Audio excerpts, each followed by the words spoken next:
Welcome, beautiful Paris Saint-Germain family, to the post-match podcast of Paris Saint-Germain.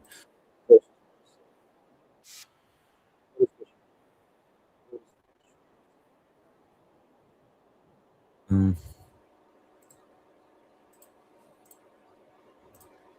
mm.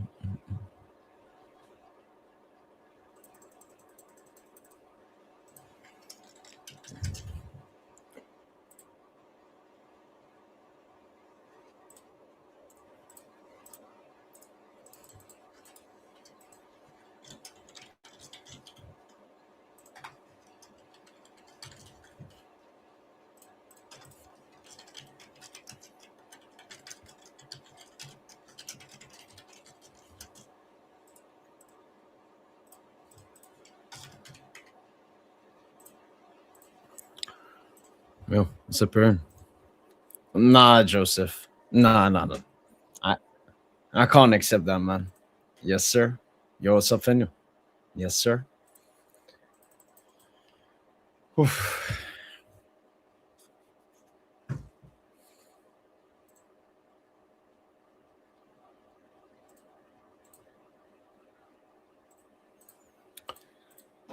Oof.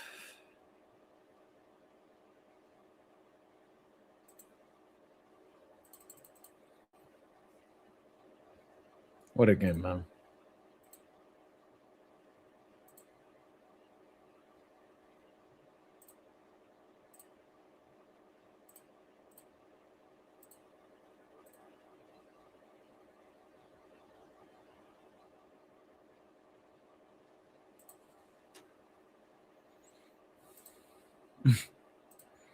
It is, man.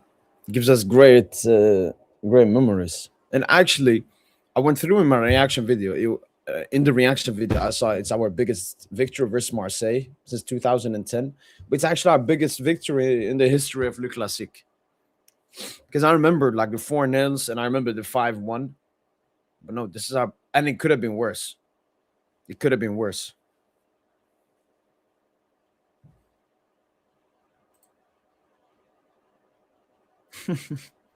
Yeah, two Italians as well.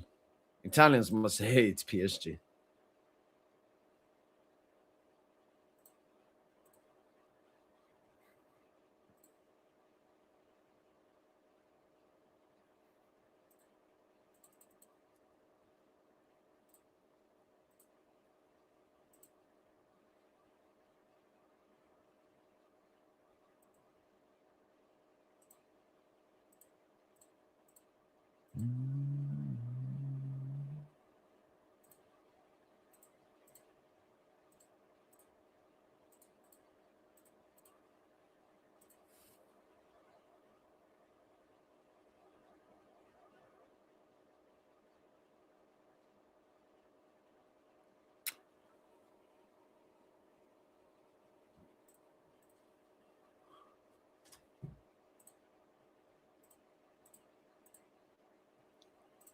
Could have been 9-0, man. Yeah. No sub Draco.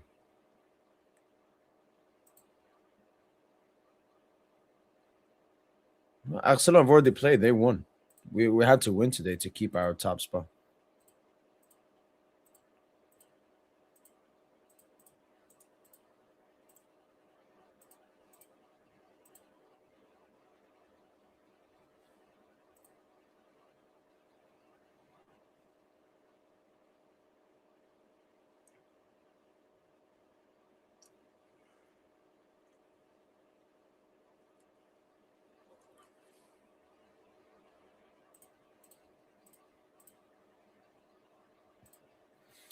Yeah, it would have been nice.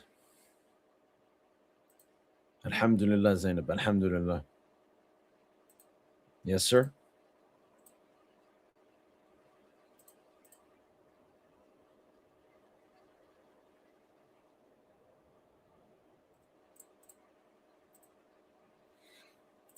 The belief is back. But again, I'm focusing on Stade de Rennes next weekend and the upcoming Monaco round of 32 games. Again, I think a lot of it has to do with confidence. Like, Safonov is very confident. Chevalier is not. And I'm not gonna say like Chevalier has no future at this club. I think a lot of people maybe believe that. For the rest of this season, you know, Safonov is his starter. But let's see what Chevalier does next season. Yes, sir. Let's not let's not talk about Chevalier, man. Allez, Paris Delvin. Yes, sir. Now, Tosin, this is gonna be a humiliation ritual.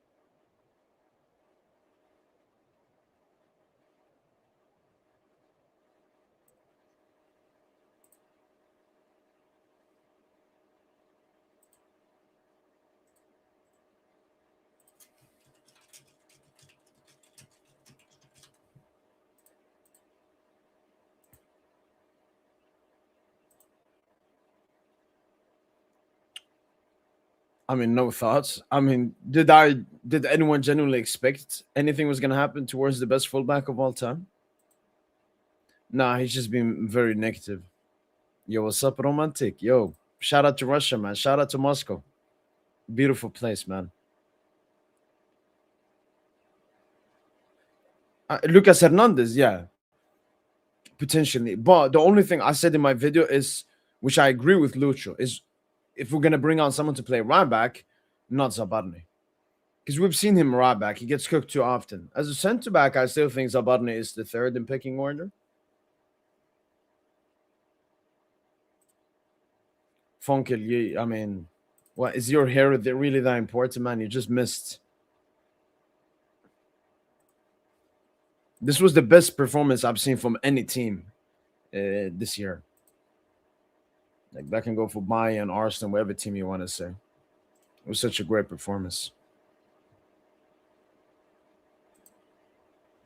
Um, I don't know. I like all of them. This second one is really good. I'm trying to think of the third one. Third one is well really good. I would say second and third. First one also obviously great, but it's more of like an introduction. Second and third, it was more, yeah, second and third. Yeah. Again, while we're talking negatively about Zaban and Chevalier, like, come on, man, we just won fucking 5-0 with the entire team cooking. Like, it's like you always guys want to like direct some negative stuff. Like, come on, man, let's enjoy what we saw from the players that we saw. You know, Subduke. 100%. 100%, man. Marseille lucky, which once again is absolutely crazy to say because we slaughtered them. Yo, I love back, man. Yes, sir. Man, the Kvara goal, because when the Boost made the pass, it looked for me like he was trying to give it to Barcola in behind. And then I see it lands for Kvara, and I'm like, yeah. Yeah, it's Khvicha, yeah. Khvicha, man.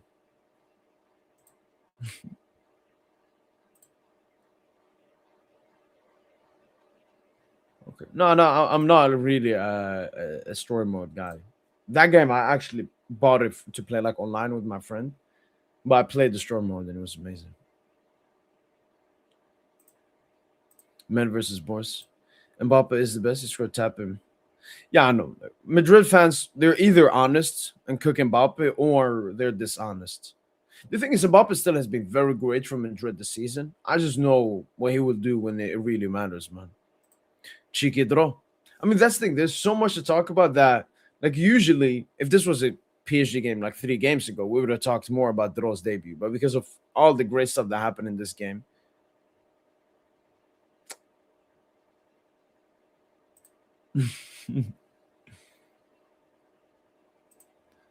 no, a comp has already been made. And Arian, we're Madrid poor as a team.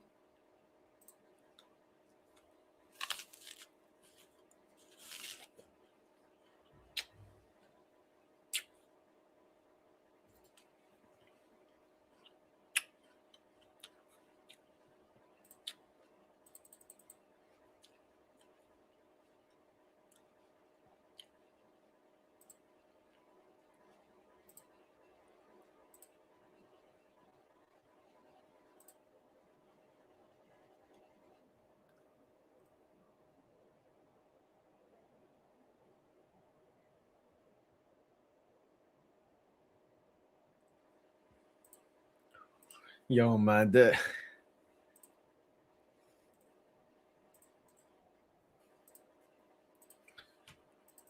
Nah, I can watch back this game so many times, man. Like,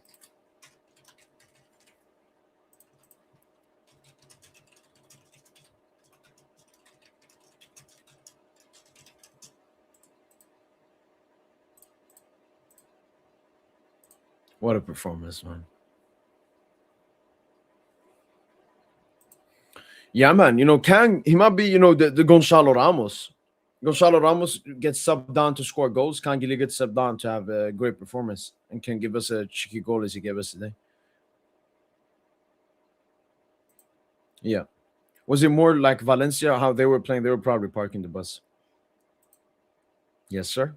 Is it black? I think it's black.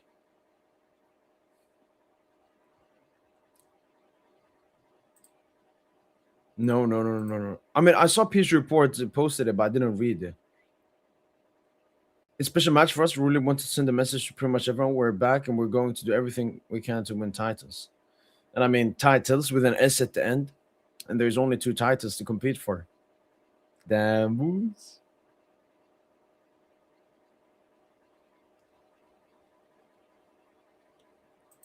Super Bowl. I have zero interest. Spanish. Okay, so maybe it's not him then. Rivi.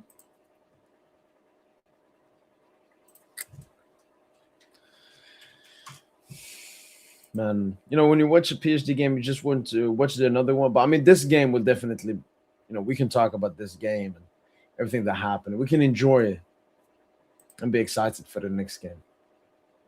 But yeah, it's time for peak PSG. I mean, look at this. Look at the momentum. I mean, Marseille looked like complete garbage this game. Couldn't do a single thing. Yo, Giannis, man.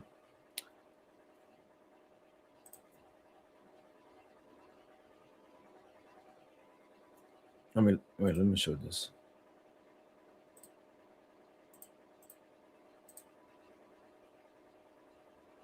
We're running it back. The belief has always been there. I mean, look at this. Look at this. Look at the shot creation we did this game. We only took 2 shots, like 100% outside of the box. You got these 2 as well. But look at this, man. 5-0 was not enough.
Yo, I'm not even gonna say anything first.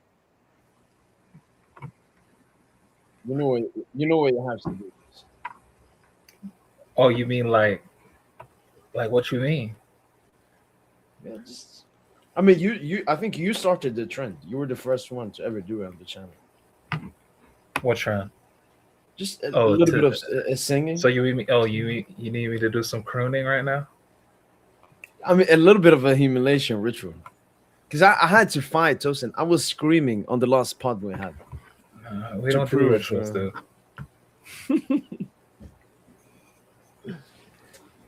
Man, I'm so gassed, man. I'm like cheesing right now. like just all the other teams play great football and all of that this season, but this is the best game of this season, Tosin. By any team, no team Any can team by any match. team. No team can match the level The of collective quality and the individual quality. yeah, man. Everyone was on mode. Everyone, the whole team was on mode today. Like even Vitinha, like he not even on like he on mode in the sense that like he got studs up. He like Vitinha never goes with studs up.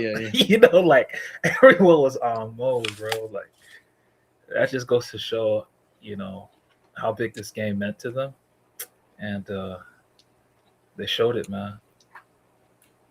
Like so many world class, man. Dembouz, man.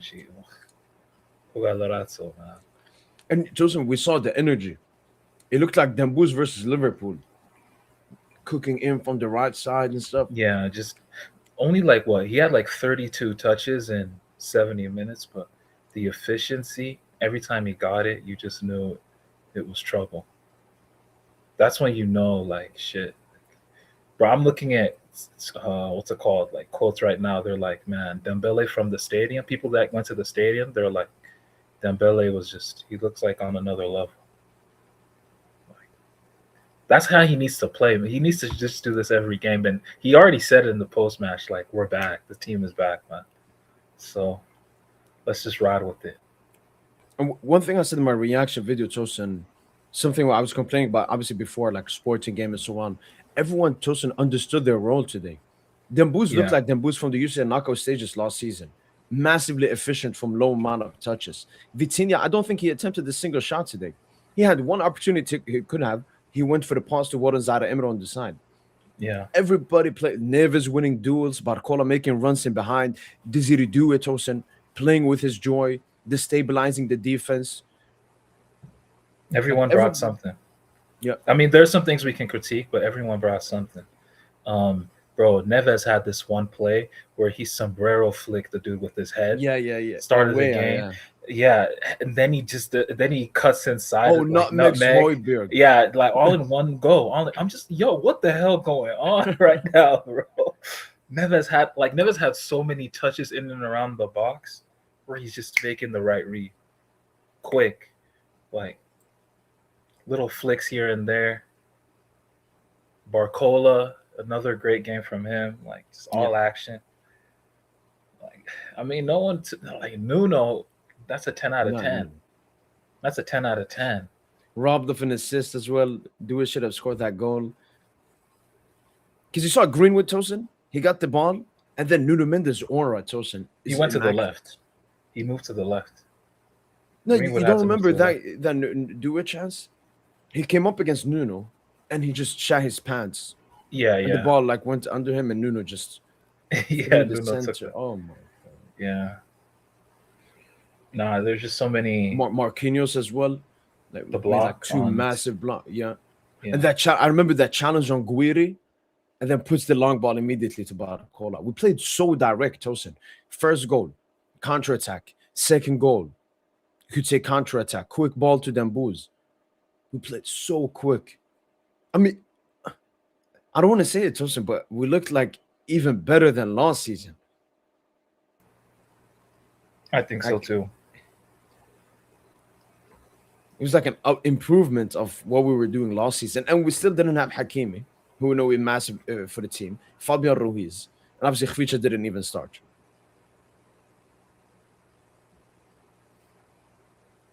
Now, when the team comes with this attitude, like, it's a treat, man. You know what to expect. So, I actually wanted to pinpoint, like, a moment. I think it was from, like, the 52nd minute to, like, the 63rd minute or something. Up until, was it the Khvicha goal or the own goal? It was one of those goals. Own goal was first. Yeah, that was, like, 63. I think Khvicha goal was, like, 66. Okay, yeah. So up until that point in the 63rd minute, or even we had 18 touches in the opposition box in 15 minutes. We were pretty much getting in the box at will. And to couple that combine that with what we had. We had 85% possession, and also combine that with the pressing, the pressure. It's hellacious, man. You can't man. I don't know how you play against that. I mean, look at the shots we took today, Joseph. Yeah, No long shots, no like inshallah, Tosin. No, get it into the box. Create big opportunities for your teammates. nah. This is what you want to see, man. What was the XG generated? I think It's definitely was, 4.14. yes, sir. First half was only 0.96. Second half 3.18. No, second half. To be honest, we could score 10 today. How many times did we hit the post? It says on the stat side it's only 4, but I don't believe that. Nuno Like, hit the post. Barcola hit the post. Kvicha. Due hit the post. Kvicha could have had an easy brace, dude. Yeah, how did Kvicha miss that? Damn. And you know, it was a Kvicha injury. Him coming back so early just shows the shift. We went from being really unfortunate. I came out for 3 months to fortunate. Kvicha out only what? Like 1 week. 8 Coming days. back, and Yeah. we've suffered, Tosin, enough this season. But I think the suffering is over, man. We got some 3 cute games before this game. But Did you see today what was Romain- the message. Did you see what Romain Molina tweeted? The French journalist about Dembele?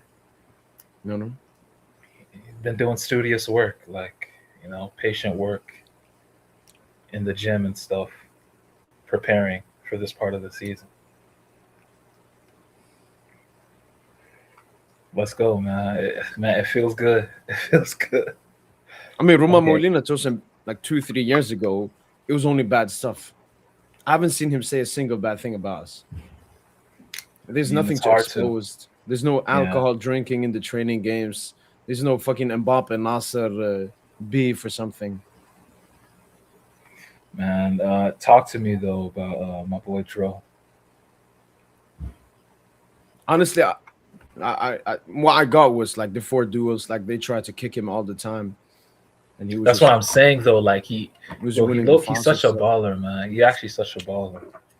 Cause like he's so fearless too. Like you expect him to get bullied, kicked off of the ball, like lose the ball, but he didn't lose the ball once at all. And then there was that one play with Kang down the right side. Yeah, the little touch line, the feet. back here. Yeah. Nah, we got something, man. Presentation before the game as well. Oh, he was presented before the game? Yeah, like 27 with the shirt and stuff. Like we're treating him as a top player, not like someone you just got from the academy from another club. And that treatment, goes to everyone else. I just want to take the super chat real quickly right here. Thanks so much, 90th Mary, for the super chat, man. Massively appreciate it. And yes, I did see Carrera's goal, but similar to, I think, he scored one similar, I think, this season. Great mindset, great fighting, and it's been, one of the best signings for Madrid so far. One of the best signings overall in this transfer window. All right, Tosin, you know what? Let's go through the goals because there are multiple ones to go through. The first one. And I saw we tried that gimmick a couple of times after Tosin. Nuno gives it to Barcola, and then Nuno continues his run. Barcola finds the inside midfielder. It was obviously Due for the goal, and it was Neves. We tried that on like 10 minutes after the goal. That's a great tactic. Just opens up the opposition team if they want to play like a mid block. Do an amazing Trevella, and as soon as that pass was made, I knew it was a goal. Yeah, no. That pass pretty much it beat 3 players, and once that pass was in behind, you knew, square ball, easy finish. So no, that's and once we got that goal, I knew, this is gonna be one of them games because we got early goal. I think it was like 11th minute, 12th or 13th, yeah. And that just the game becomes so much easier when you get that early goal. That's what we've been struggling with this season. And then the second goal, who was it? Was it Mayolo to Dembuz? Yeah, Mayulu, yeah. Mayolo plays it, and when Dembuz there, I was sitting like this, Tosin, because he just cooked a little bit earlier. I knew He something was did. coming, but I Yeah, did he not did. expect that, man. Inside, no, outside, inside, top of the net. No player can score that goal in football, Tosin. That's what's it called? Ambidextrosity at the highest level. I mean, he was using both feet. No, I don't. I can't. Mbappe can't do that. Haaland can't do that. I'm even questioning if Messi can do that. Nah, no, I don't think any current player really got it like that. I saw Pauletta's reaction. He was like this. Nasser's as well. Yeah, nonsense. What? Man, that's what I love about Dembooz, man. Like, he's still like, even though like he had unk status, like I don't know, like he's so selfless even with the goals. Like he only took what 3 shots that first half. Second half, it was all about just organizing the game, making sure the whole team is good. Yeah. Like he's just such a leader, man. No, No one I talks saw it about as the when leadership. the first half ended, Tosin. He did the gimmick of like running inside to the tunnel quickly before everyone else. I was like, this is Dembooz I love, man. This is not the Dembooz I've been seeing for the last couple of games. Yeah, you could tell he was just. I don't know if he was just chilling, but yeah, like that Newcastle game, like everyone went crazy on him, but he knew today was a day to, shut Put the it behind him. critics. Yeah, And then third goal, Neves makes a great run. Medina on goal. But then yeah. Neves was very active today, the fourth especially in goal. the offensive phase. I thought Fourth Dembooz. goal. I thought Demboo's pass was like going to Barcola and behind. But it No, was a fucking perfect rainbow perfect. pass Yeah, for Khvicha. and the tech to just finish that off. It's just When swimming. Khvicha saw that, he knew. Yeah, This is because a he TikTok scored. goal. We scored that goal in training midweek. Mm. Like the clip is out there if you watch like the PSG training clips. And Dembooz knew like once we win this ball, the first thing is to get a shot off. We got to get the quickest shot off. Quick, like you said, rainbow ball into Kvara. And that's what I'll be talking about with this team. It's like it's making quick reads, quick passes in the right tempo. And that's exactly how that goal needed to be, right? Yeah. Insane finish from Kvara. Lovely tech. And then Nuno today, man. Nuno, I think Nuno in the build-up phase, especially in our build-up phase, what he does is unreal. Like the advantages he creates. Like once he receives a pass, he knows where like how he explodes off of, the perfect first touch, is insane. Yeah. Whether he's exploding inside his marker or outside, like he had just like he had like 6-7 actions today that made me go wow. And most of those actions, I like some of them are carries, like him in the offensive phase, but the passes that really impressed me are like the actions that really impressed me are the passes he'd be finding, like the reads he'd be making. Like like Nuno is honestly an alien. Now he's unlucky because he would have been easy man of the match if Dembooz just wasn't the best player in the world. I mean, Nuno Mendes is a top 5 player in the world. Two aliens, just two aliens. Dembooz and Nuno are two aliens. And I don't know if I think maybe got copyrighted, but did you see that play we made from the goal? Oh yeah, it got copyrighted. When Safonov played it to Dembooz, and Dembooz plays it first time, yeah, to Barcola, like with the right foot, like it's crazy.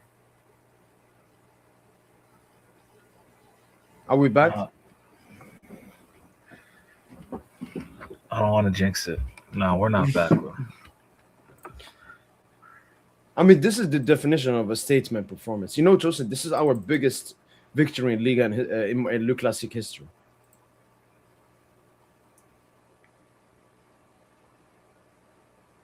Even when we used to stat pad on the Ibra, used to stat pad on the Neymar, we never did this. How many Dembele has always been in every Classique Dembele's played, he's gotten GA. Yep. 9 GA, I think, in his career as a Paris Saint-Germain player in the Classique. Legendary, bro. He's club legend, easily.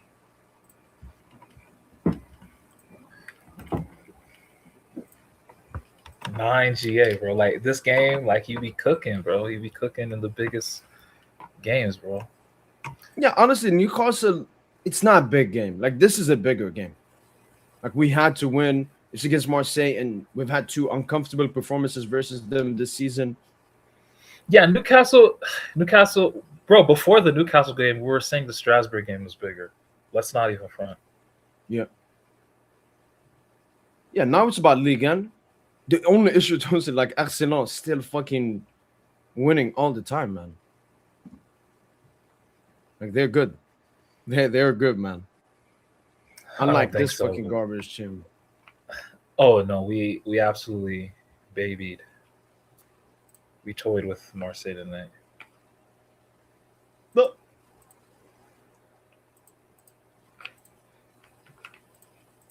it's a 3-minute comp, as you said, he didn't. Oh, here's that pass, man.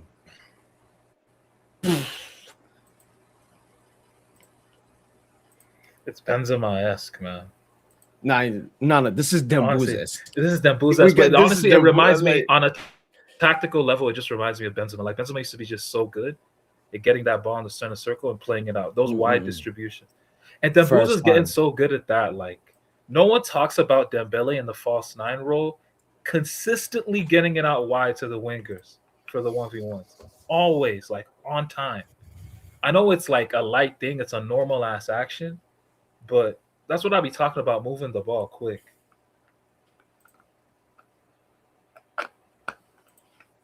Nah, that pass was insane. I think he's talking about the Kvara goal, right? The first touchdown. Maybe. Well, I mean, or see. Maybe he's talking about the Barcola one. Yeah. Yo, here, again, he looks like fucking like. Yeah, man. I wanted him to shoot. He needed to shoot. Man. No, because I looked at it from the replay where he was like assuming Due was gonna look at Due. So Due, he stops here. You see there, he's making a run and then he stops. If Due had continued, the pass wasn't the best either. But yeah, maybe he was overthinking. It felt Neymar versus Madrid 17-18. Am I gonna pass? Am I gonna shoot? And then it just somewhere in the middle.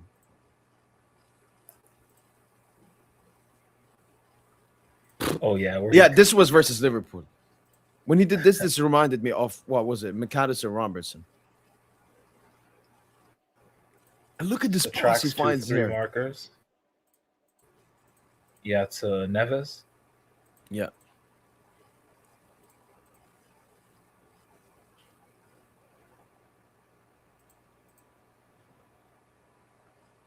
Yeah, this was a great crosser.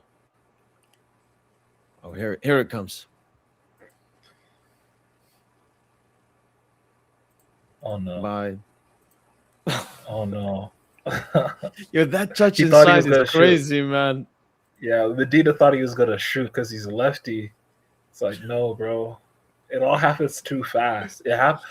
People are like bad defending. Nah, bro, you don't understand. Like, you don't know how fast Dembele is the hardest player to defend against because you can't predict what he's gonna do, Tosin.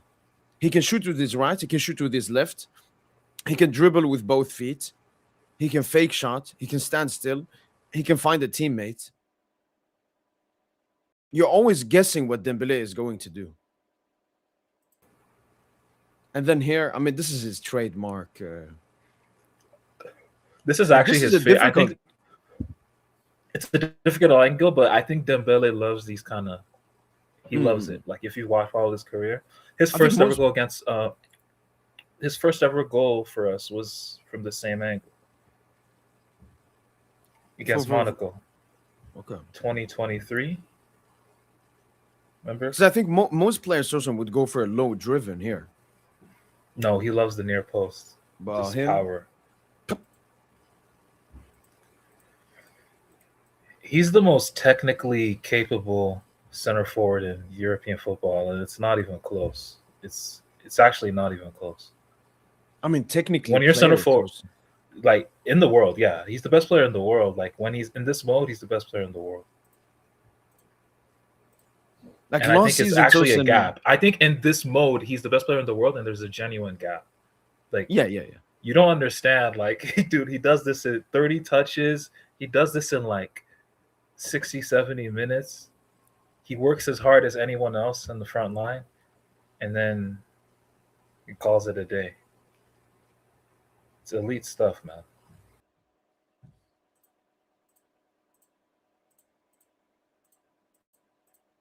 And last season, Tosin, we were like Dambu's. It was, his decisiveness when he came to goals, when we needed them and everything.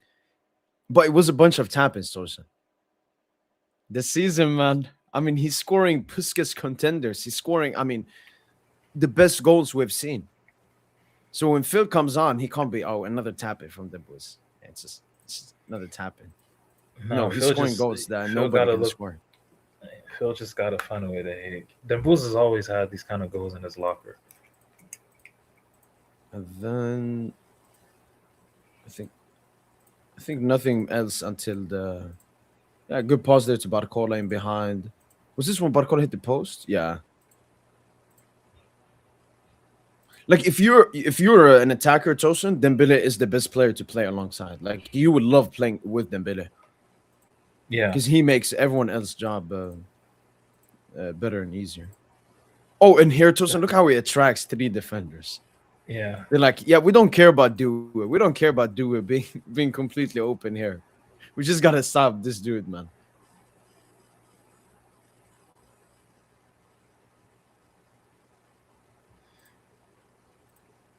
And then obviously this assist. No, Again, what a like he goal. was, it's a 10 out of 10 performance, man. Nah. What a goal. And there's no better player for this ball to come to than Khvicha, Tosin. Because when that ball is coming, we know Kvara. He knows exactly what he got to do there. Man, This was Due or Barcola or Kang or even Dembuz. Can people stop lying that Kvara better on the left? Tosin, It's a my myth, answer man. has always been Kvara is an amazing player. Amazing players are great wherever you put them. Because he doesn't have like weaknesses. He's not limited. Like Mbappe, for example, I think his cut in from the left side is so good that it becomes a bit regressed if you play him off the right. When I look at Not early Khvicha or Mbappe, though. Dembuz, not early Mbappe, because then he wasn't limited. Like early Mbappe had an entire arsenal. Now he's become more like one-dimensional nearly. Yeah. Like not at PSG. And even Barcola, Tosin, he started playing a little bit more as a striker. For example, when he had that 1v1, he should have scored from. And that's something we're seeing now from Lucho. When it becomes like minute 55, 60, there's more space. He tells Barcola to go more inside. Yeah. Tells Nuno to push up more in the wing. That pass from Nuno. Gee. Oh, for Barcola. Nuno. How many big chances Nuno creates today? Like his passing, Nuno's passing, like in the first 2/3 of the pitch, I think Nuno's the most impactful passer. like it's insane the passes he be picking out, dude. You remember my hot take, Tosin? I think he's a better passer than Trent. And You know I what, would bro? stay on that. I think 'Cause I agree. I think agree now, dude. Trent's passing, Tosin, is more one-dimensional. Like he can make those passes, the Those Trent hard passes, long at a balls, 10 yeah, out of in 10, behind, yeah. 11 out of. But like Nuno, he can do any. He can put it on the floor. He can The switch floor, the yeah, flank. He can do over the top. Those floor passes are way better. Like the Hollywood shit is cool, but I love playmakers that play the floor passes much better, man. Yeah, like his floor pass versus Liverpool. I don't think Trent would do that, especially in a high-stake away game like that. And Nuno, it's also his mentality. So I think Dembele has the best mentality in the team. Second up is Nuno. Because mentality goes along with big games. The best mentality you have, the better you are in big games constantly. I mean, Nuno Mendes, I didn't even know what Greenwood did this entire game. Like, we haven't been cooked from the right side since I don't know when. I would love to see Portugal, France, Tosin. Nuno versus them boots. The best versus the best. Crazy. Yeah, no, that'd be crazy. That'd be a crazy matchup. The issue is Nuno just backs off, Tosin, a little bit. I know he respects them boots. But to be honest, bro, like Nuno, that's the beautiful thing about playing against Nuno. Nuno gonna show you something on the other end too. You're gonna have to defend him. Like you gotta defend him. It's not just okay, you might cook me maybe in one action. All right, I'll give you one action or maybe two actions at best. But bro, I'm gonna accelerate past you 3-4 times, bro. Yeah, as a winger, you become the defender. And he becomes the winger. Just Uno reverse it on you. We have the first goal here from a beautiful angle right here. Nuno to Barcola. Wait, you see, he has to follow Nuno, Tosin. They don't even do one-man coverage on Nuno. Because he loses Due. So he's on Due, but they both go on Nuno. Due becomes open, and then Nuno is completely open. And this is the PSG we know from last season, Tosin. The movement, constant movement, and everyone being a 1v1 threat. That you got to overload on someone, makes the other one open, and then the other one becomes open. That's essentially what? That's a 3v4 that we win right there, or a 3v3 in that side of the field. No, it's a 3v4, you could say. Yeah. Oh, no, okay. This dude's a little bit behind. And then Dembele, Tosin, like... That's a 3v4. It's a 3v4. Like, we don't talk about it enough, but, like, he's really quick as well. Yeah. So, like, when it comes to these situations, he's always going to be the first. Nobody's going to recover.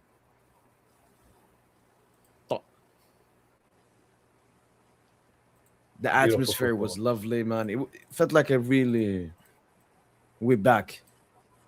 I mean, I couldn't ask for something better. My prediction going into this game was a 3-1. But, bro, we needed that stat pad game, man. Bro, even Mayulu today, I want to give Mayulu a shout out, bro. Like, people slept on Mayulu's game today. Like he had a couple losses with the ball, but man, he's so important to how we press off the ball, how we work off the ball, and even his assist for Kang, like the little turn to create separation, create space for himself, and then Kang is in a beautiful spot where it's a 2v1. He has Warren on the overlap, and he could just check onto his left foot, and get a goal. So I mean, like, or isn't Mayulo for the? You remember the do it post? Yeah,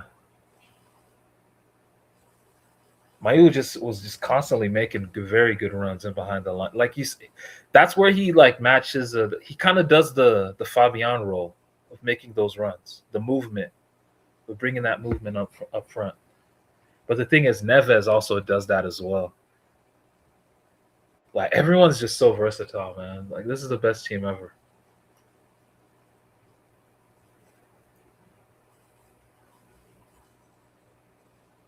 With Hakimi, PSG will be unstoppable. Agreed, man. Yeah, and it's also like Neves, he just does everything. Like, I've never seen a player that can do everything like Neves. Like winning the balls in duels, to not making Højbjerg, to creating the goal. I mean, he did everything. And we got Mr. Junior here now to what's up, man? celebrate. First and foremost, F Marseille, and that flipping little pathetic little. You know what? Yo, by the way, why did they pause the game? That was the homophobic chance. Yeah, and good on Marky. Marky went and said again, like, okay, if you're gonna go and say this, say it everywhere. Because every time PSG go and travel, when we go to Lyon, when we go to Marseille, when we go to Rennes, Lens, they go and do the same thing. You never hear anything. That's why Marquinhos is going and saying, okay, if you're gonna do it here, do it everywhere we go. Because it's fucking 2026. Like, people need to grow up. If they want to sing that, they can sing that, man. Nobody cares, man. I don't even think those people care. I know, it's just because it's PSG. Genuinely.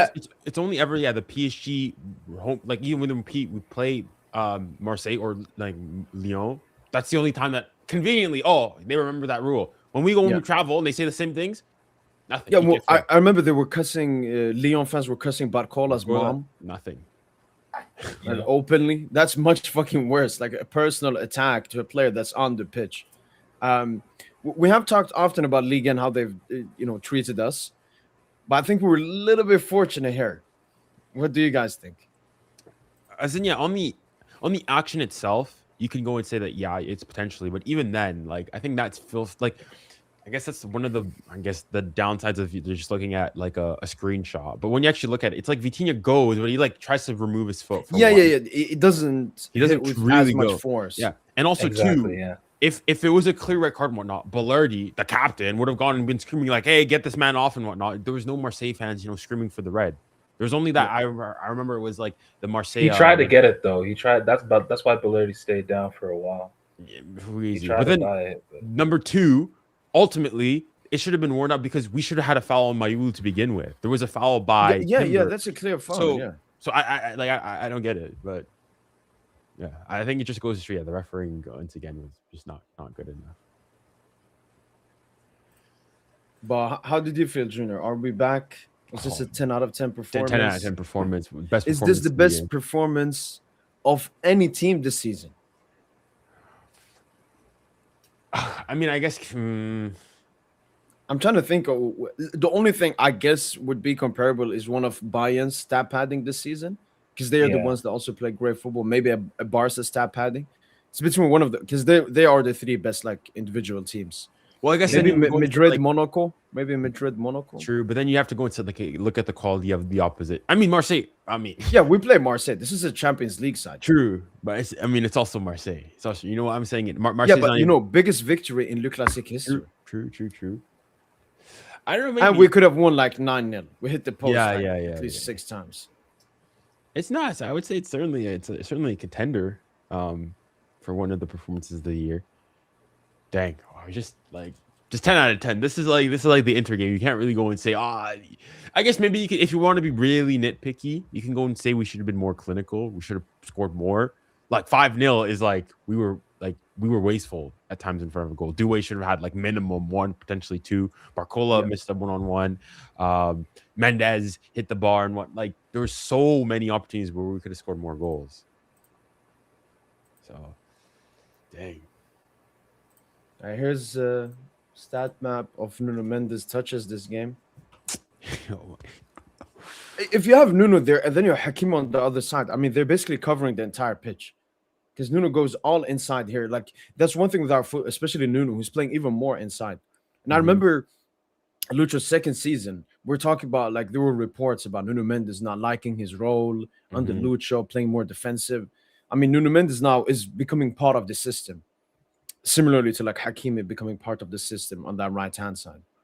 He created 5 chances today. He has, I think, 11 GA for PSG this season. He already has way more. I think last season he only had like 10. So he's getting a way more offensive role as well at PSG. And he's still locking up people defensively too. Yeah, I mean, Greenwood, he was jailed today. I mean, that was a light work though. Yeah. No, honestly, on Marseille though, honestly, Marseille's not even the second biggest club in France. Marseille's not even the second biggest club in France. Lyon, they're not even the biggest Olympique in France. There, Lyon is a bigger club. Forget if they want to chat about, if they want to have a little rivalry, with a Parisian club, go chat to Paris FC. If you're not happy with them, go to Red Star, but don't chat to us. This club is whack. Go with get this disgusting nonsense out of here, man. and we discussed the goals as well, Junior. What do you think of the Demboo's goal? That's Demboo's second goal. Oh my, wow. As in, obviously, it's not as good as the second goal he scored against Silva. Oh my fucking goodness, Demboo's Encara Messi vibes. Oh, No, I don't even think Messi can score that. Strictly because of the two-footedness and how True. he uses I don't know how you defend that. he goes inside. Balerdi sit down, and the way he also just roofed it. That's vintage Dembele. Don't chat to me. Bang. And then the what a celebration, he does this, and he looks as hyped as us. He's like, "Oh my god!" Demboo's, man, what a player! And then the Khvicha goal. Oh, what a Demboo's pass oh. over the top, and he just Do you He think knows he's? what he's doing. Do you think he's Dembele's meant that? I don't think he meant to put it Yeah, up in yeah, the yeah. air like that. You No, think he?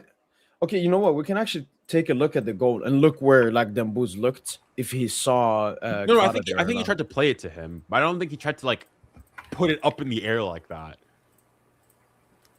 I No, don't know. no, Dembele's no. done so many magical stuff. Dembele, yeah. When you're a genius, you're a genius. Okay, okay. Unfortunately, it starts here. So Yeah, he it already doesn't looks. even- He even looks. He knows Kvara's. No, but okay. Plus we play a system. Like with the system, you know where he's gonna be. You know where someone's gonna be all the time. That's My a God. finish. That's a finish. Ah. Like no team scores goals like this. No team scores like that. Goals like this. It's the combination as well. I mean, some players can score great individual goals, but when it comes to great collective goals, I don't think a team can match us.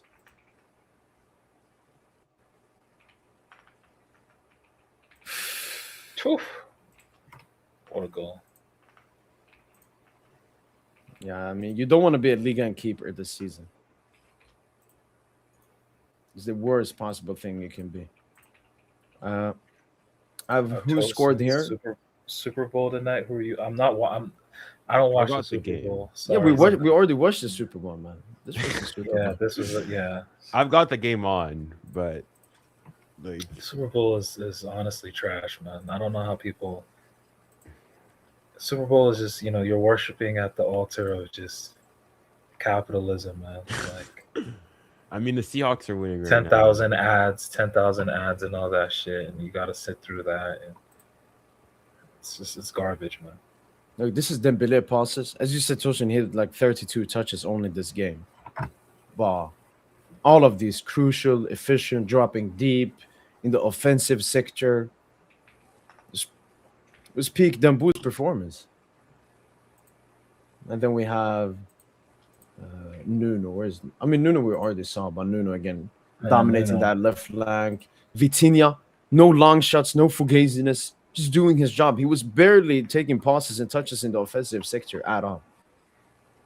Yeah, just help us in the build-up, man. That's his job. Can take a look at Warren. Warren, he looks like baby Hakimi every single time. Like when he wins duels, when he makes recovery runs. Like, Now Warren today was Warren. The thing with Warren is though, I was a little disappointed in Warren a little bit. I'm not gonna lie. Like he was good, he was faultless, but it's just like there was one play where he got the ball in between the lines and he's supposed to drive, and I think Timber recovers on him. It was just one play, but yeah. that play just showed me it's like, I don't know, man. Like he don't know where his next pass is. Every time he's in the offensive area, he second guesses. He doesn't really know where his next pass is or where his next outlet is or his next option. Yeah, but yeah, man. Warren is still just a project player. That's how I look at him. With an elite project player that's been elite really in the right back. Let's be honest. Like I think he's been a top 5 PSG player this season. Yeah, you could definitely say that. I think he has a higher level though. That's the thing. Like I just know that there's more in there. Wait, Kija, are you talking?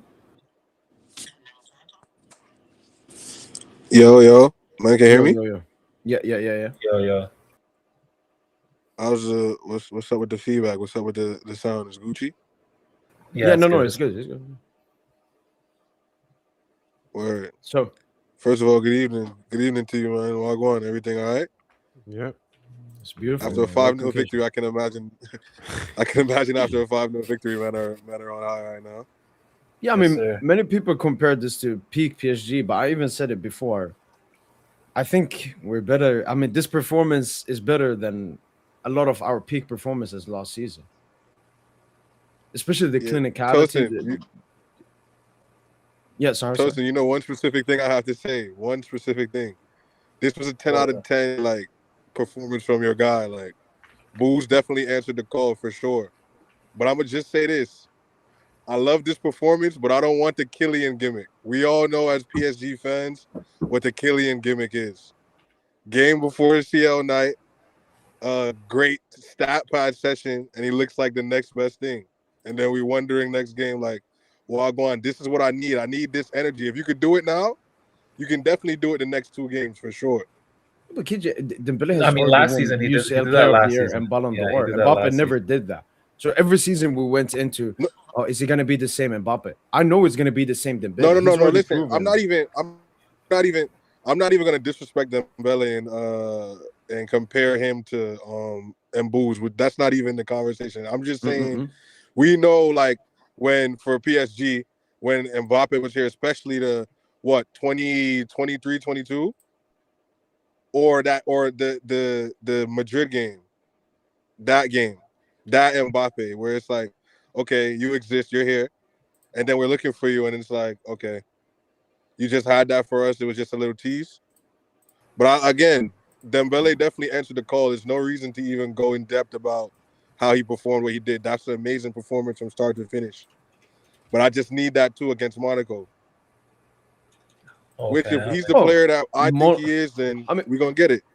Monaco, Stade de Rennes, we got to have high expectations. And KJ, you know me, I've been very critical, especially the last 2 games. I didn't enjoy his cameo versus Strasbourg, his Newcastle performance. And for sure, it's not about missing chances. You know, everybody can miss chances. For me, it was the demeanor, his mentality into games. Yeah. In today's game, there was one chance he missed, and he was mad. He was the first one to run into the locker room after the first half ended. This was the Dembouz we love. I don't know. You know, we got the contract negotiations 100%. going on. We have some other stuff going on. Maybe that put pressure on him or something. But no, he's just definitely been the contract. Definitely been the contract stuff. Yeah, I hope maybe before this game he was like, you know what, whatever happens. Let me just cook. I mean, it's better for my contract negotiations if I cook, actually. So let me just cook. It helps everyone here. Helps the PSG fans, PSG players, Lucho, everyone. So yeah, no, I'm expecting the same. We have next game Friday. We don't have a midweek game. We should play the best 11 again, and then Monaco, and then we can rest Metz, and then we play best Monaco again, and then what is our best 11, Kate? Actually, we know our best 11. What's our best front three, KJ? And hold on, Tosin, just one more thing that I want to speak about. Just one more thing before we go. I think Nuno has reached like the peak level of like decisiveness in the final third when it comes to like his development. Like when he first got here, we know he had an issue with getting caught up field and not being able to balance the defense and the offense. But I think now he's even reached a level that I don't think people even thought that he was going to get to, let alone this early in his career. Like the way that he impacts the play and holds the left side of the pitch down, like you would have thought he was an attacker, how important he is to the system. Like, I mean, KJ, has there been any fullback? Has there been any fullback in football history that is this impactful? I'm not gonna lie. You know, I love Marcelo. I love Brazil, but I think I ain't gonna lie, bro. As a Marcelo fan, I'm thinking that he's surpassing Marcelo, bro. Yeah, no, I think so. Like, too. I don't think Marcelo has ever been this consistent. It's no, the Marcelo too, because like Marcelo will hold it. He will hold an injury and then be gone for like half a season, and they're like, okay, this next. But bro, I'm not gonna lie. I remember they were calling Mendy. Mendy was getting best left back shouts at a time, and it's just like, yo, how far we came? It's insane. But yeah, I think Marcelo on a technical level is the best I've ever seen. But I think what Nuno does is he combines everything. And man, he just combines everything, bro, at a high level. Like physically, you know, Marcelo not even in the same ballpark. The first, when Nuno explodes, when Nuno chooses to accelerate, it's curtains for whoever's in front of him. I mean, Nuno is the first fullback, Tosin, where we don't talk, oh, is he the best left back, the best fullback? No, this is one of the best players in the world. Agreed. I've never seen a fullback be one of the best players in the world. And he does it for national team as well, where Marcelo completely flopped as well. Yeah, man. And Teo was cold too. But I even forget about Teo with Nuno. Like, Nuno made me forget about Teo Hernandez, honestly, bro. No, remember we were linked to Tail for a little bit because we were like, forever. should we bring him Forever. in to like compete with Nuno or whatever? No, it's crazy, man. And like Hakimi not even back yet. I mean, honestly, I mean, I'm not sure how you guys felt about Hakimi's last couple performances, but I think low-key thus far, I think Warren's performance at right back were better than Hakimi's those last couple games. But you this know what is- I think Hakimi this is? is That's all the thing. wrong, Forget this form. Forget the form. You know what the like peak version is? Like Hakimi can take the ball just like what Nuno does, but not at like the same. Take his half of the field, play one give and go with the midfielder, and just run the whole flank and give an assist or score a goal. Like, bro, that's Hakimi at peak level. Like, we need every like piece like at optimal level, bro. Like, You know, Hakimi was so Yo, crucial Mo. for us, especially last season. Nuno. Hmm? Like what people actually You had a post on Twitter. What people don't see with Nuno though is like Nuno all his game.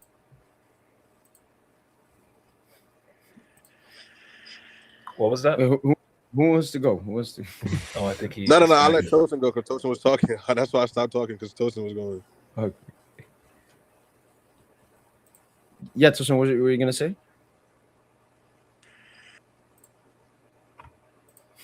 We lost them. All right, KJ, you can go.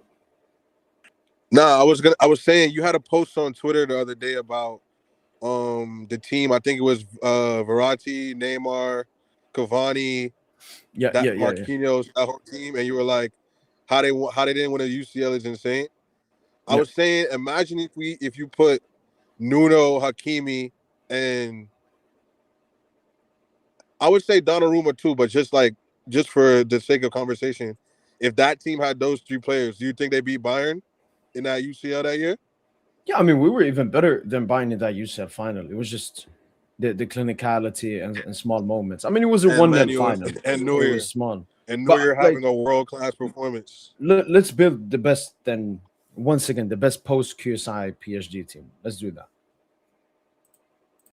But Okay, wait, let me just bring up the thing here and we'll build it.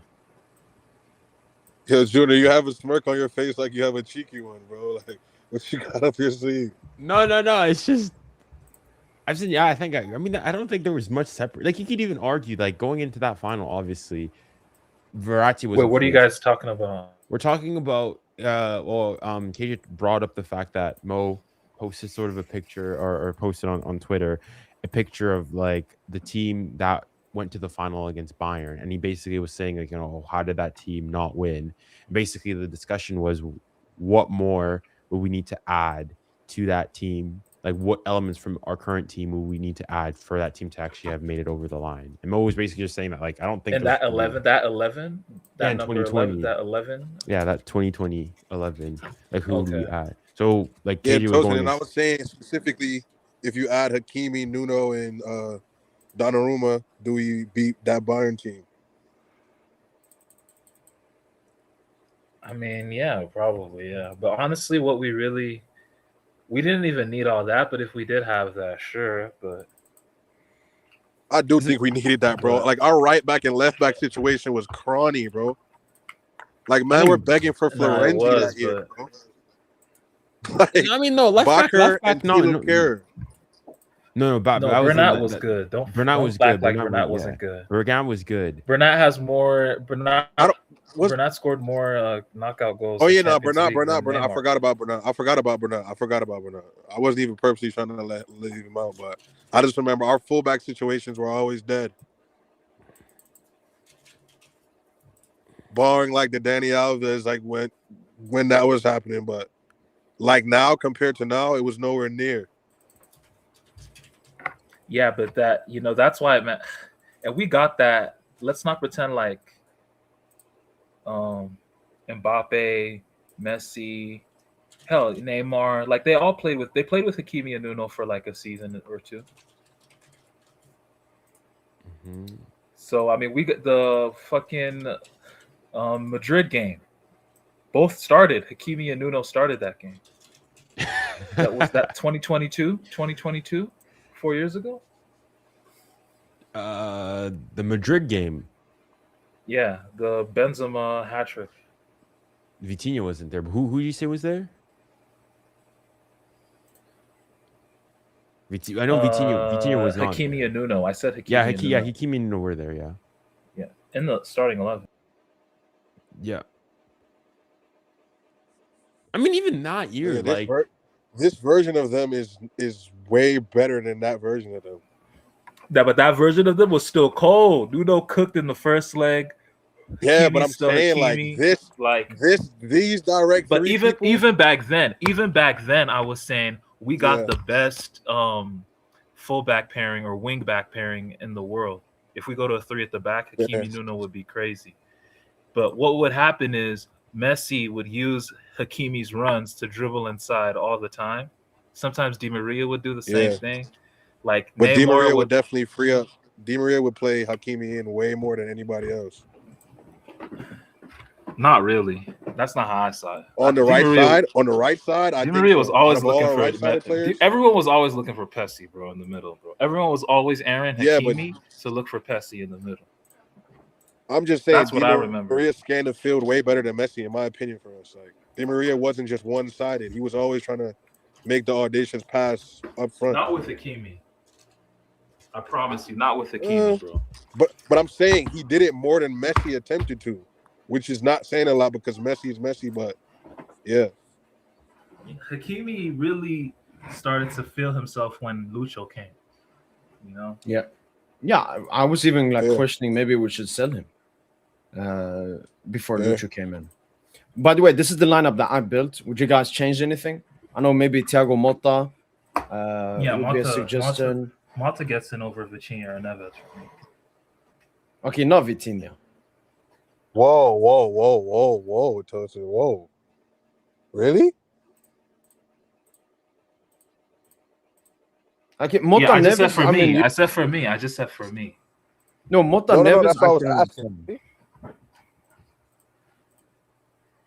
But yeah, I mean, back 5 is spot on. Selling Donnarumma was a joke. And yeah, I mean, I would probably go 4-2-3-1. Yeah, I would probably just have Verratti Vitinha or Verratti Mata, and then Neymar, Dembele, Mbappe. No, Neymar, Dembele, Ibra, and Di Maria. Whoa, no, come on. We're hating on Mbappe that much. If you take out, honestly, just if you have to really put in Mbappe, then just take out Neymar. No, okay, no. Hold on. Why is Di Maria getting in over either of them? Because Di Maria is the best big game player ever. Like, what are you talking? Di Maria was our best big game player. Like, let's. What are we doing? So then, who you said you? So what's your final team then? 4-2-3-1. Mata Verratti double pivot. This is just for me. It's just me, my personal taste. It's not like hate. So Mata Verratti double pivot. Yeah. Actually, I would probably just do like a 4-4-2. You know? Okay. Dembele right midfield, Di Maria left midfield, Mbappe Ibra up top. Or Neymar Ibra. What's one of Mbappe, man. I can't put both of them niggas in, man. Them niggas did not give me a Champions League. Well, okay. Hold on. If we're being, I can't put both of them in it. Hold on, but if we're being harsh and we're saying what did they do, then you have to go and remove Ibra then. The thing is, it all starts with Ibra. No, but This whole project starts with Ibra. That's a mean. Okay, do we do this? No one is. Ooh. I ain't gonna lie though.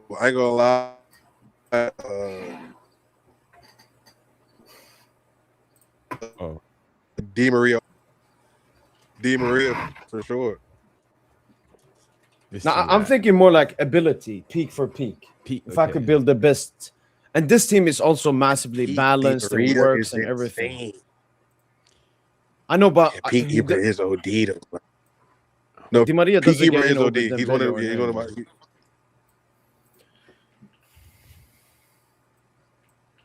That's tough.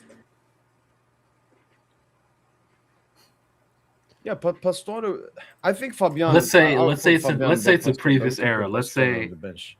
we'll go back 9 years ago to 2017, that summer. If we get Dembele instead of Mbappe, is it a different vibe? Like, as in at that time, Dembele was at Dortmund. he went for 100+ million. It's not like he went. I ain't gonna lie. Am I wild for? Am I wild for taking Kylian off for Di Maria? Yes. Come on. Yeah, honestly, I would honestly do that. I think I would do that. I would do the 4-2-3-1 and actually do that. Peak Di Maria. No, was insane. She's Peak good. Di Maria. No. Peak Mbappe is. If we're talking about peak for Peak Mbappe insane. is like probably like. You could go and say like second He's highest R9 peak, basically. Yeah, second highest peak ever, like at the club ever. Like the only maybe like peak Neymar, you could say is higher. That's it. Bro, I ain't gonna lie, No, bro. I'm gonna say Di Maria's UCL run is one of the craziest like levels I've watched a footballer reach. Like he was insane that run. Oh, but that's are you talking which season? Are you talking 1920? Oh, 1920 season, yeah. Or are you talking about for Madrid? Are you talking about for Madrid? Bro, I'm talking about for us. Yeah, oh, for us. Okay. No. 1920, 2019-20. Even if you go Madrid, what he was doing then was insane. Yeah, I agree. Like on the field with ballers like Ronaldo, and like he was on the field with ballers like holding his own. Di Maria is the best like Robin. I think Robin player. You know, you have Batman Robin. I think Di Maria is the best Robin ever. He can be. But Junior, I ain't gonna act like I'm delusional. Like I know what type of player that Mbappe was, but I'm just saying for Di Maria was insane too. Like I feel like you could argue. I'm not gonna because it's like I just don't feel like doing that right now. Do you take out Ibra? Di Maria is insane. Do you take out Ibra for Di Maria? Personally, I would, but I ain't gonna do more like that. I would, but he could even Ibra though. Like Ibra has an argument. Peak Ibra is insanity. Like he walks in any club. Yeah, but you can say that about peak. If we're talking peak, but okay, of the four, who had the lowest peak? Peak Ibra, peak Mbappe, peak Neymar, or peak Di Maria? Who had the lowest peak? The reason why I can't probably put Ibrahimovic there is because they all have a UCL run where they got the job done. Mbappe doesn't. Wait, hold on. Okay, we're talking about peak at the club or just peak in general? Peak at the club. Yeah, let's just if we make this shit is just at the club.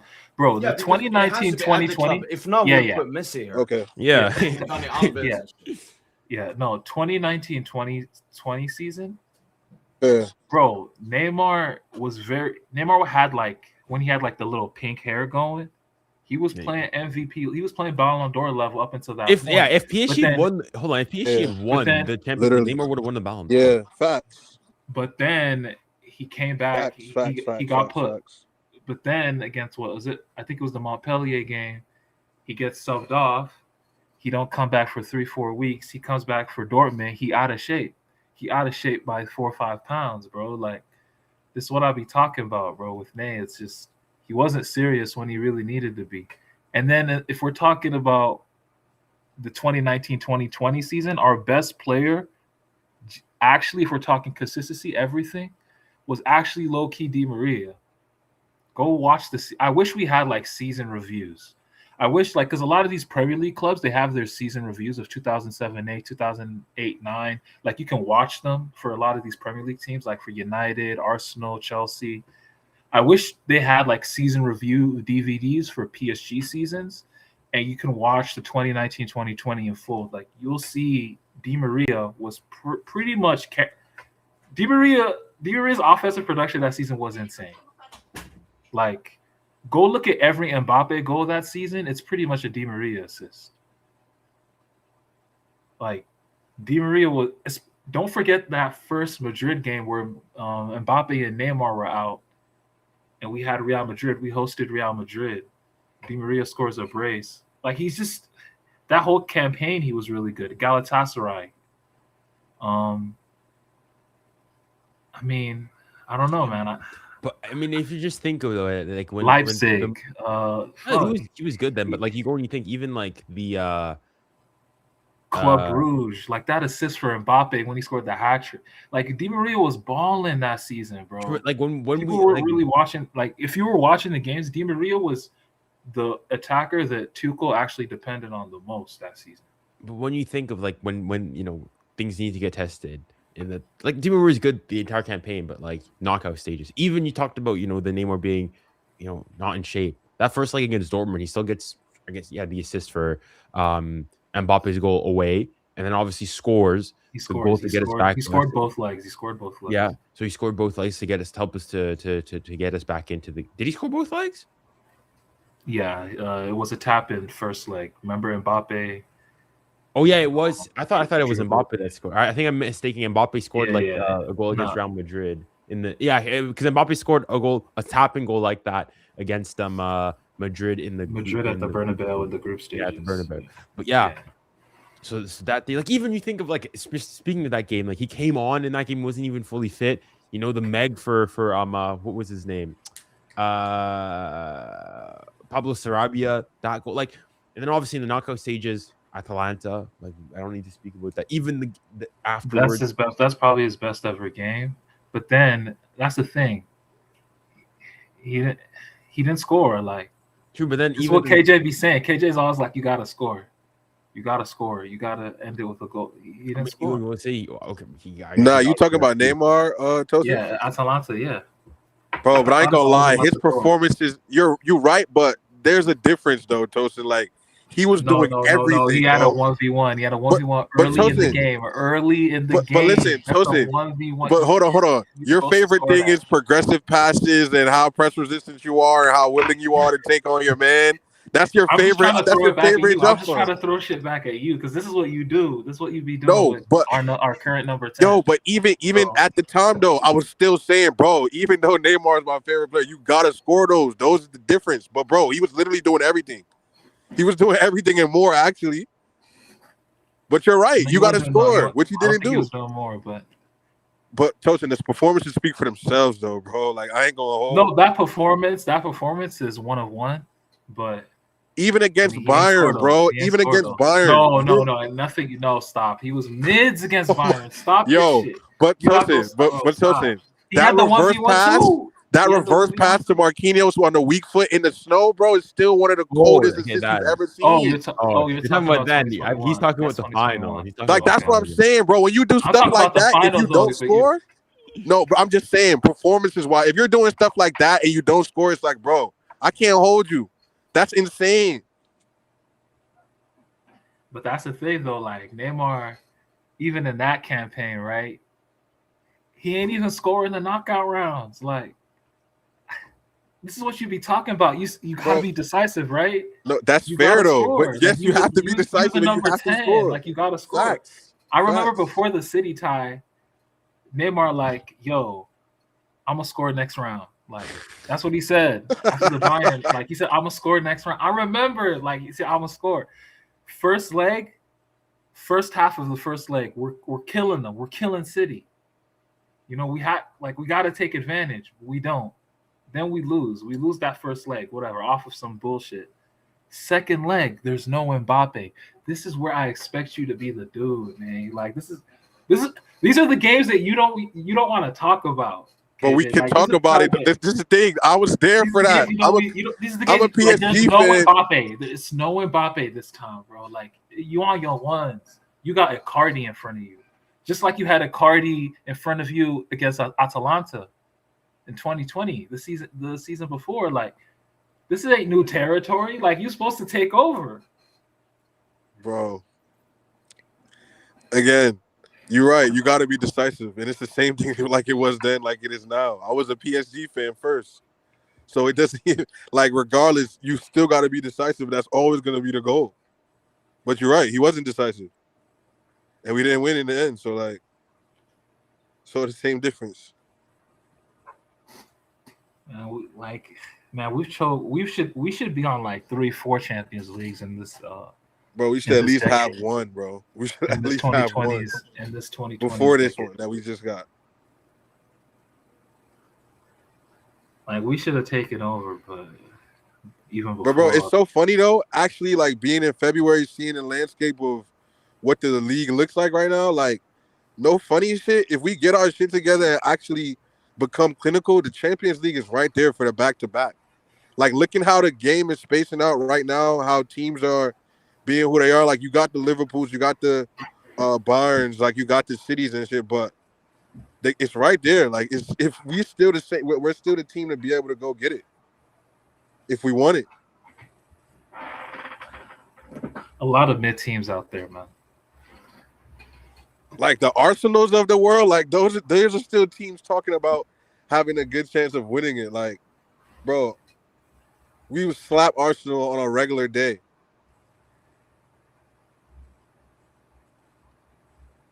And if you tell me we're clinical, I don't really see anybody beating us.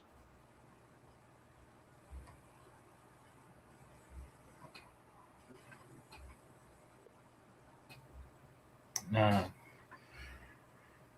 It's been a long road, man. Are you a fan of Lucho Ball? Like, or is it just mostly about the players for you? Nah, I'm a fan of it. Like I said, bro, after you win the UCL, certain things don't matter. Like, certain personal things don't matter. Like, my personal qualms don't have anything to do. Once, like, you show me that you could get it done your way. Obviously, I don't like Lucho's arrogance at times, but that's always been the case with Lucho. But to me, he's better than what I expected him to be. Like, he changed up a couple of his ways. Like, he's not as stubborn as before, but the false nine thing, I'm really cool on. Like, I would like to see Dembele go back to the wing, but when he's playing like this version of him in the 9 is like putting him in there is a cheat code when he's playing like this. Bro, why ain't Neymar, like, Neymar played false 9 that and Cam under Tuchel 2020. No, like that whole final 8 run, he basically played false 9. Oh, yeah. Because he had Mbappe and him and Di Maria played, I think, dual striker damn near against Atalanta. I think that was the setup, right? No, Atalanta Di Maria was suspended. He couldn't play that game. That was, he had Icardi and Sarabia. That's why you guys were like, Neymar's carrying. Well, it was one game. What game was that? The Neymar backheel to Di Maria to score. That was. Oh, that's Leipzig. Leipzig. Yeah. Was that an assist? Did that actually? Yeah, it was an assist. Yeah. Counted? Okay. It's funny that he did that action earlier against Madrid. Go ahead, Mo. Yeah, no, Tosin before used to call Lucian up and all of that. I want to see if that was just a gimmick, or is he a Barca agent, Tosin? Infiltrating the greatest club of all time? Still unsure. We're unsure. This dude has won us the Champions League. Tosin, you saying he's a Barca sleeper cell?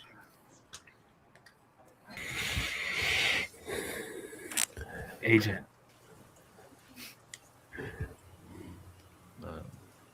Man, I know we're gonna go back to back, or at least I just think we underrated what we got as a squad. Like, we have 8 of the.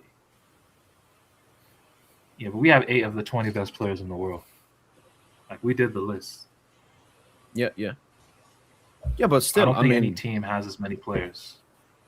100% awesome, but I mean, it's just like basically Pep's Barca.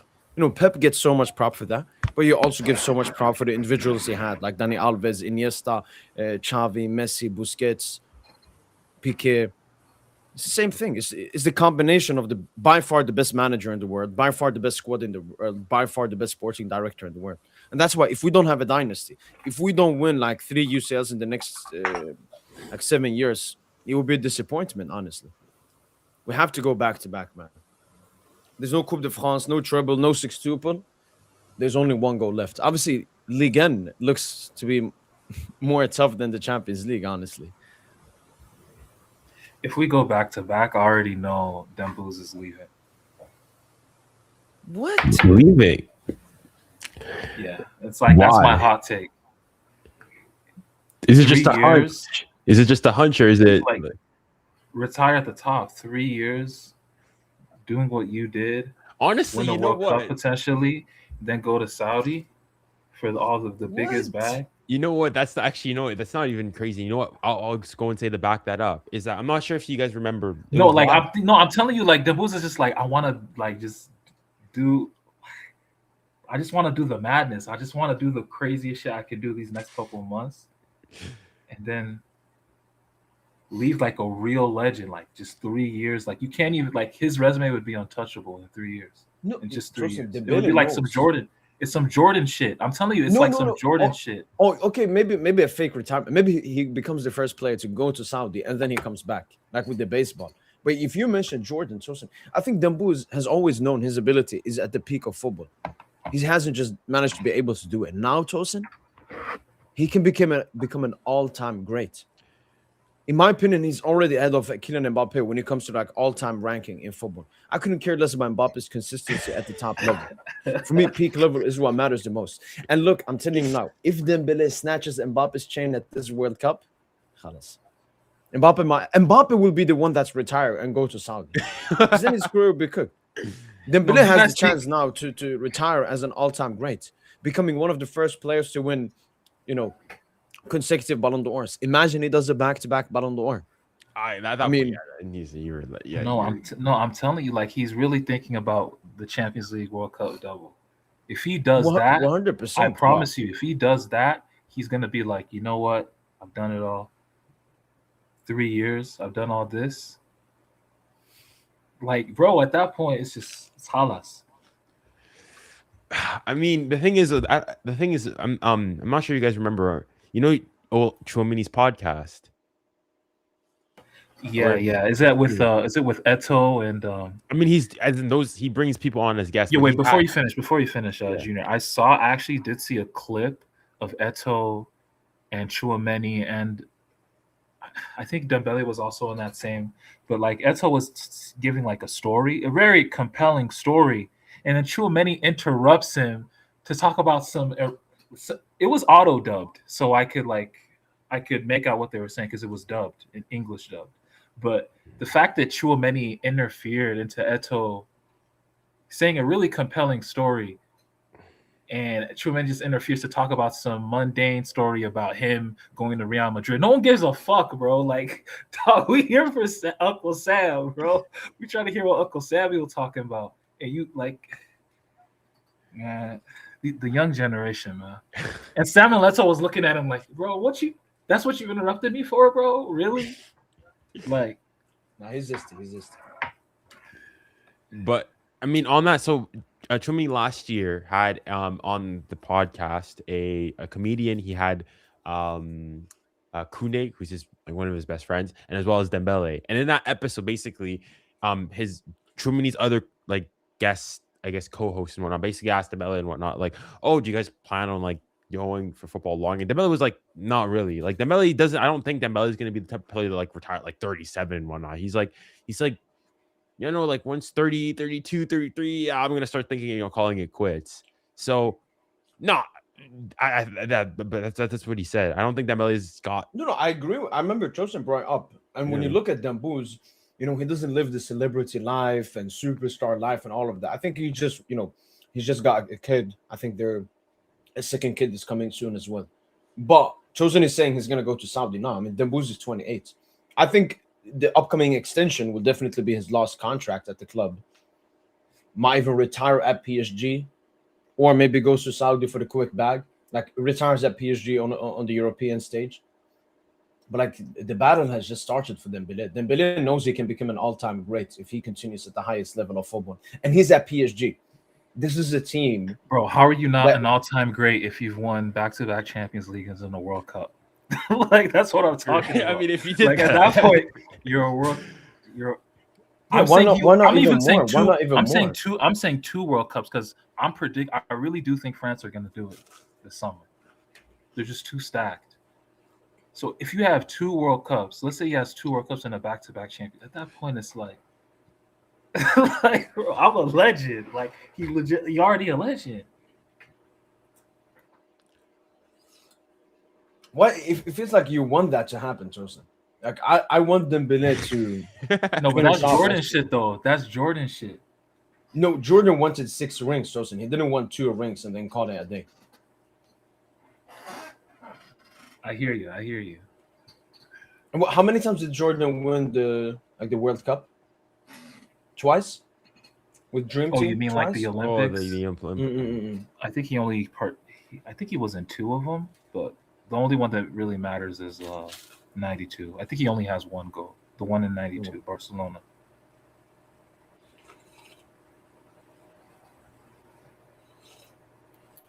Did you guys have a listen to De Zerbi's like post game like interview and whatnot? Right, I think he's gone.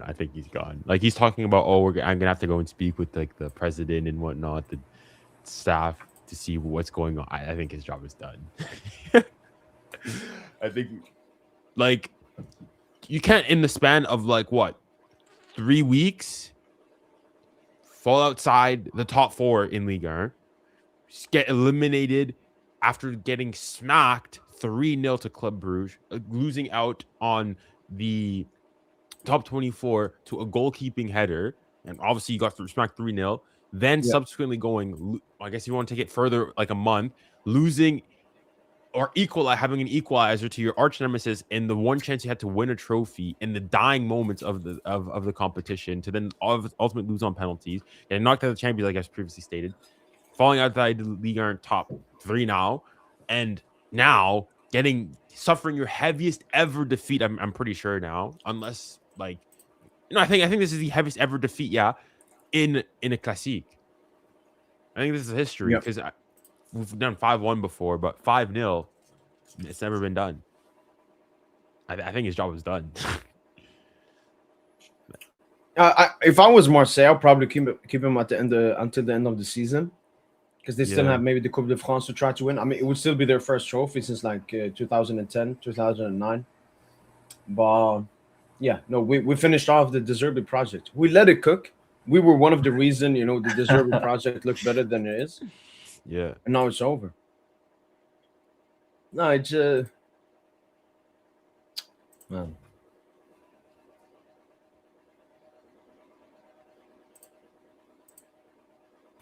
Yo, can we get a little sneak peek at the little draw comp? I have it, and the Nuno Mendes comp as well. Let's go.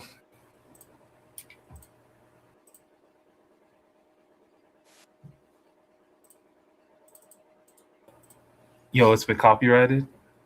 Yeah, but I think there are 2 ones. Man, Not the LFP. Ligue is an embarrassing league, man. The ankle's really not there. Like, this dude.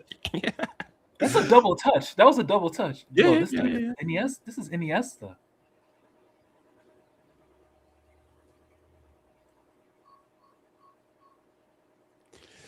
Yeah, no, Barca fans are absolutely fuming. But yeah, we can see now that he's a clear midfield player. Midfield 3, slot in nicely. Yeah, I remember Barca fans saying, "Oh, he's a 10.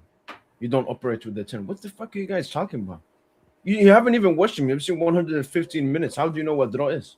But for me, draw and Mayulo combined become Fabian. It's like Mayulo gives you the off the ball of Fabian, also very technical, obviously, and then draw more on the ball. Also, just shows how great Fabian is. That he does both. But the thing is, the combinations are just going to be so interesting, especially if you can now like afford to rest Vitinha. The combinations we can play in midfield and in attack.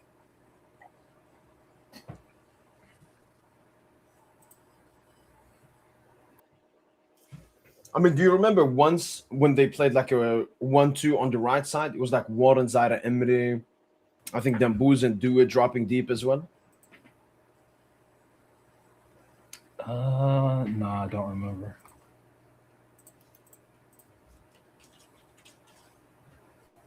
Wait, let me see if I can find the full game. I also want to show the Nuno Mendes comp because the Nuno Mendes comp is insane. Bro, get a mod, man. Like, why is your chat getting absolutely... Nah, it's just people from Twitter, man. Genuinely, the most disgusting. I mean, I hope the worst punishment from God upon all of them. And I hope, you know what? I hope their son become gay. Because all of the people that say this, let's see what they would do if their son... But I don't know. I can't fix it. Someone else will have to do it. Man, Nuno today, bro. Nah, Nuno has elite this is here. That is an insane pass. Holy. Yeah. That's what I'm saying. Like, it's his passing that impressed me today the most. Yeah, he's got crazy range. He's just such a threat. Yo, that play from Neves was crazy.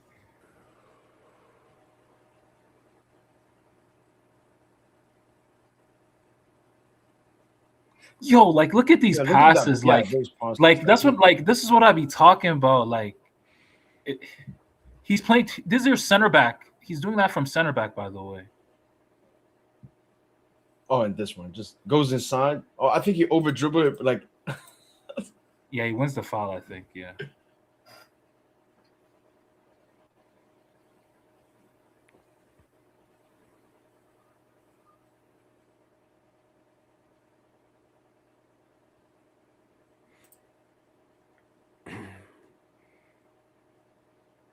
And then there he is. Just always there on the underlap.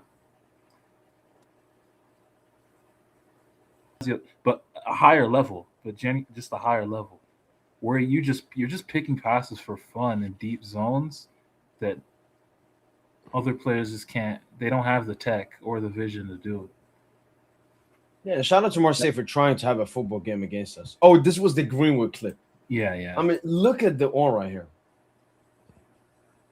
That's when the whole team is cooking. That's when Barcola. Yeah, but even today, like, he should have gotten at least a GA. Like, Barcola is lucky I'm patient with him because he's shown enough talent. No, but Barcola today had a better game than dude is what, 23, pushing 24? Like, come on, Barcola. He had a better game than Doué, though. I don't think so because Doué, like, one, I remember it was a great save from the keeper. One, he hit the post. He should have done better there for the tap-in. I mean, Barcola, I remember in the beginning of the game. Doué took 6 shots today. Like, nah, bro. Like, Doué was he was doing too much. He had 3 players in front of him in the box. 3 players in front of him, top of the box, moving around. Yeah, but that's Doué, man. That's like, I think he was a lot less. Doué's second half he told me you're still decisive. This is what I be talking about. Doué, I love him, but man, like, you be doing way too much. That first half, I was really pissed, bro. I'm not gonna lie. In the second half, he honestly should have scored. You know, he worked hard the whole game, and he should have found a way to get on the score sheet today. To be fair to him, like, he was unlucky with the shot that hit the post, and he should have converted the tap in.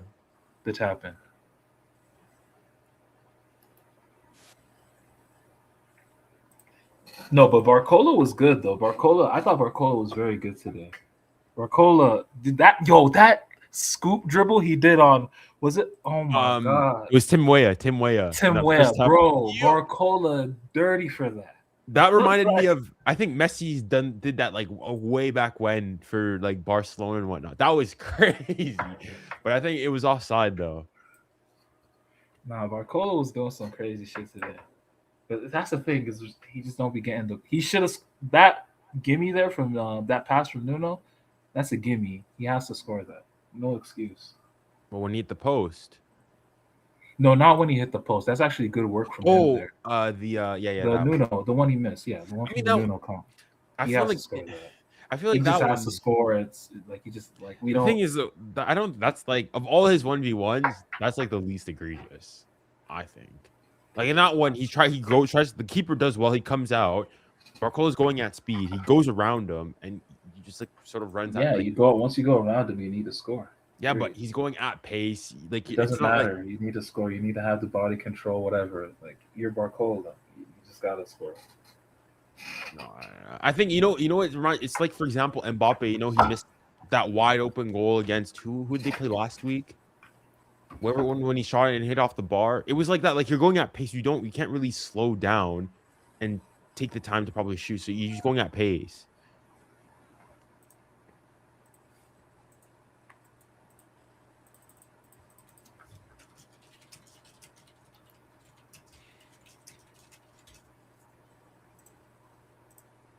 And yo, by the way, Kang underrated cameo again.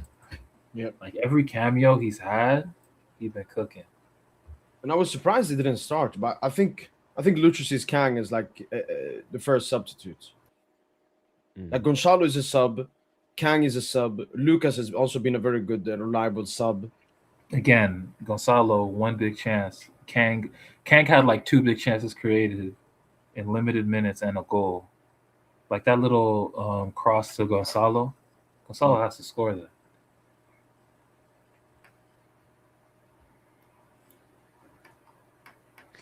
Oh, you know what I just realized? Benjamin Pavard took 5-0 twice to PSG. Oh, he was there for the intro as well.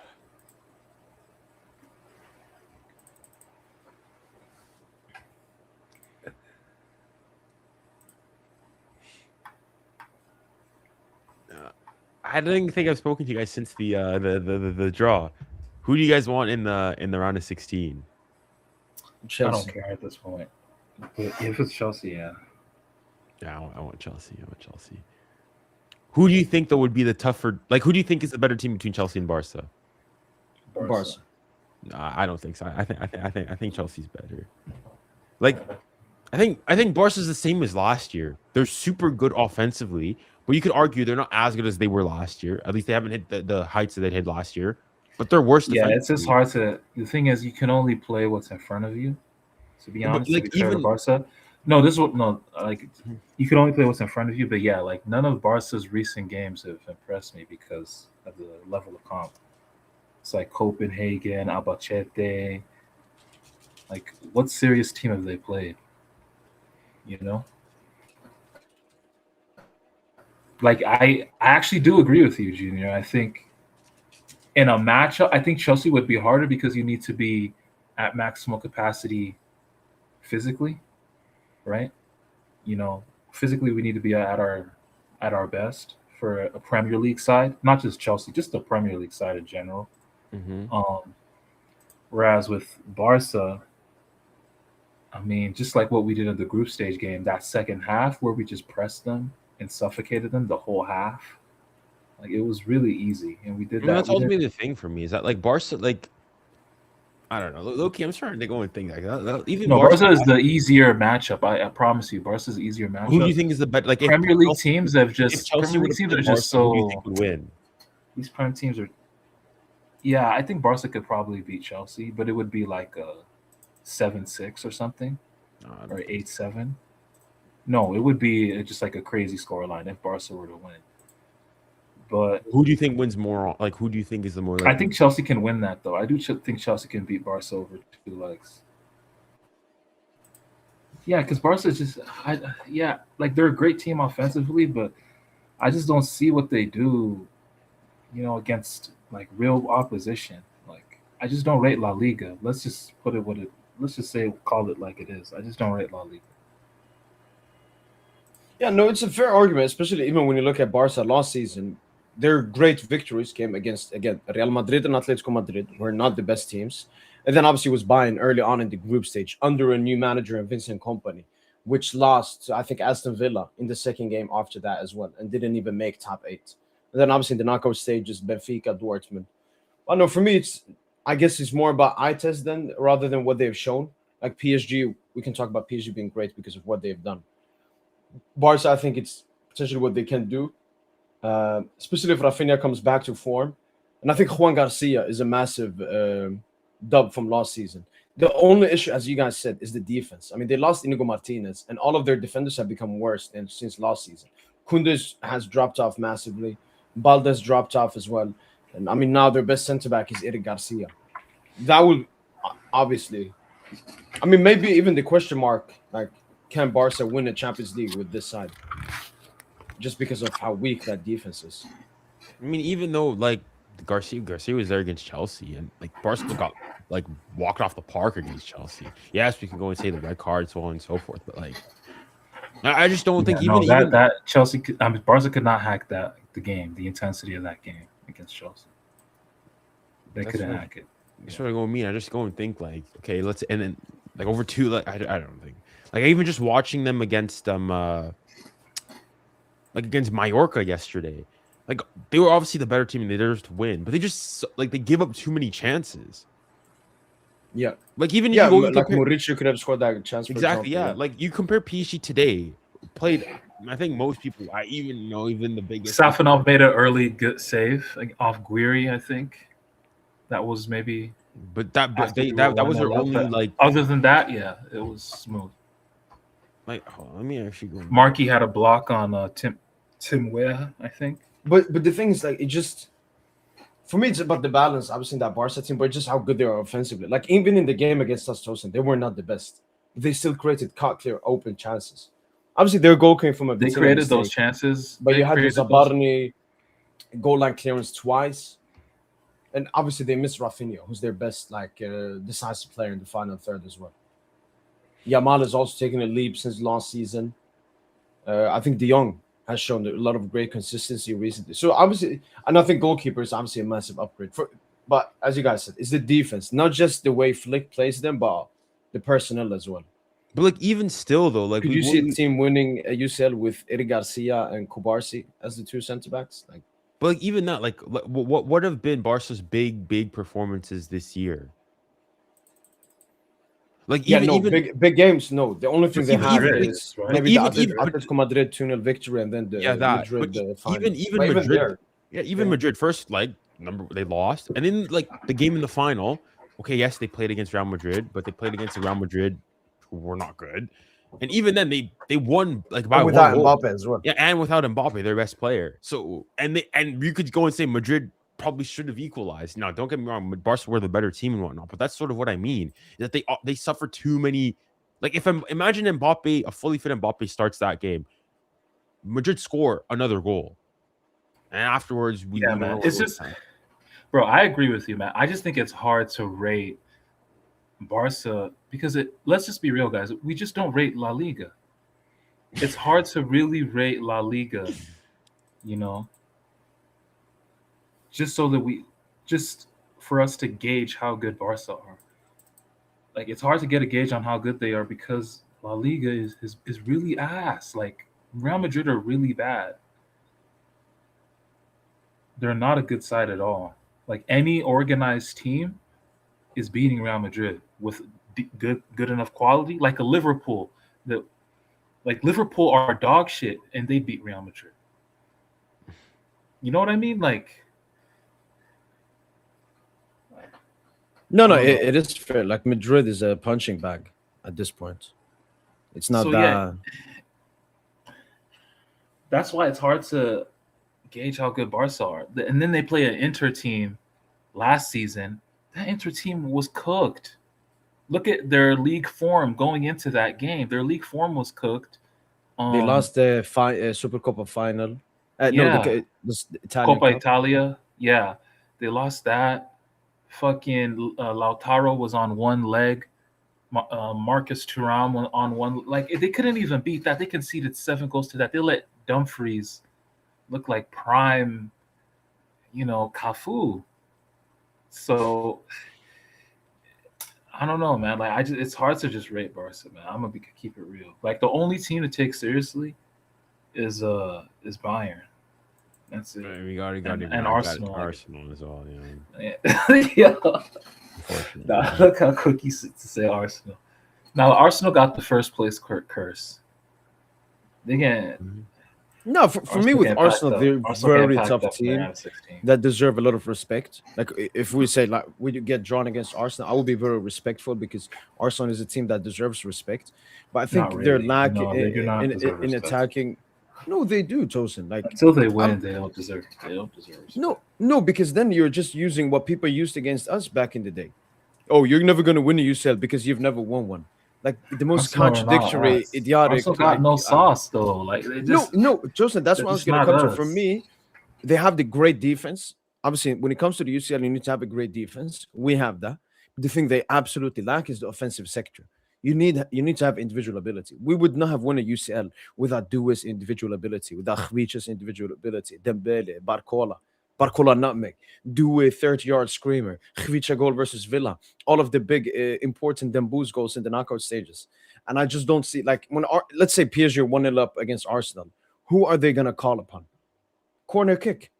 And you cannot win a UCL playing that way. So for me, that's why I think Arsenal will be one of the toughest teams to beat, maybe even the toughest. But I don't see them winning the Champions League because you just can't win the Champions League without. I mean, the most comparable, I guess, is Chelsea in 2021. The only team Great that defense can get under Arsenal. Tuchel, and I mean they had Kai Havertz and Werner up top, but they also had Kante in the midfield. I can't call me crazy. Barca can't beat Chelsea, but I think Barca can beat Arsenal. Football is just weird like that. Hell no, Football is just weird like that. Football No, is but weird I like think that. I think if Barca play Arsenal could stop that. I think Barca. I don't think Barca play is risky against Arsenal. No. I think no. I think Barca's like because I think low key. How are Arsenal gonna score all these goals? Set Actually, to be pieces. fair, Set pieces alone. Like Barca's conceding 5 off set pieces alone. that's what you said though. That's what you would have said before. We faced them. No, but I think we even last year we were improving on set piece. Barca, like in that first leg against Inter, Barcelona only had 2 corners and they conceded off both of them. Like these guys are a liability. These guys are conceding like 3-4 offset pieces alone. Yeah, no, you know what? And like you also go just look at like their it's not like Gabriel Magalhaes, Saliba, Gyökeres, Declan Rice, all in there. And for what? Who's Barca's tallest center? What? Araujo, if you put him there, is your best. I just think I don't know. I just think Arsenal lights too bright, they'll fold. That's just what I think. If they face Barca, especially away from home, I just think they'll fold. And if Barca start moving the ball quickly. I think Chelsea the same, Joseph. They beat Barca in a group stage game at the Bridge. And Araujo red card was massively impactful. Barca was also missing Pedri. It was Rafinha's first game back from injury. And Chelsea, Joseph, I talked about the game against PSG. The main reason they beat us, Joseph, wasn't Palmer, wasn't Caicedo, wasn't Gusto. It was Maresca. And now they have this fucking light-skinned Arteta. And he's such a bum, man. I hate low mentality managers that can't have any self-awareness. Like he's trying to do the Mourinho gimmick. Mourinho, we can call him arrogant when he first came into Chelsea, but he was coming off a fucking treble, including the Europa League, and then a Champions League in the season after with Porto. Liam Rossisner has been like he flopped Champions League football last season with Strasbourg. Like he did flop Champions League football. And your manager is very crucial, and I think Liam Rossisner just isn't that manager to. You don't think that manager? He might become that. You don't think that new manager bounce? No, it's already over. It's look, man. I throw form out the window with a team like Chelsea, man. They're just like the ultimate wild card team. Yeah, but I think Chelsea, because they have also a young squad, they're similar to us. They're very arrogant, and that's why I want them to face us. I think they will be so arrogant against us. Oh, we beat this team with ease 3-0. Come on, we can do it again. Yeah, Liam Rossisner has gotten good results with Strasbourg against them. Perfect for the script. Perfect for us to completely annihilate them, man. And Chelsea are also like a bit similar to Arsenal. They're a defensive, dual-minded team, play on transitions. Yeah. But again, the biggest thing we talked about Barca is like I think every team should fear Barca's offense, even PSG. But do you fear their offense when you compare it to their defense? You're like, oh, we can see 2 goals against Barca, but I mean, we can score 2-3 can goals score against 2 to Barca. 3. Yeah.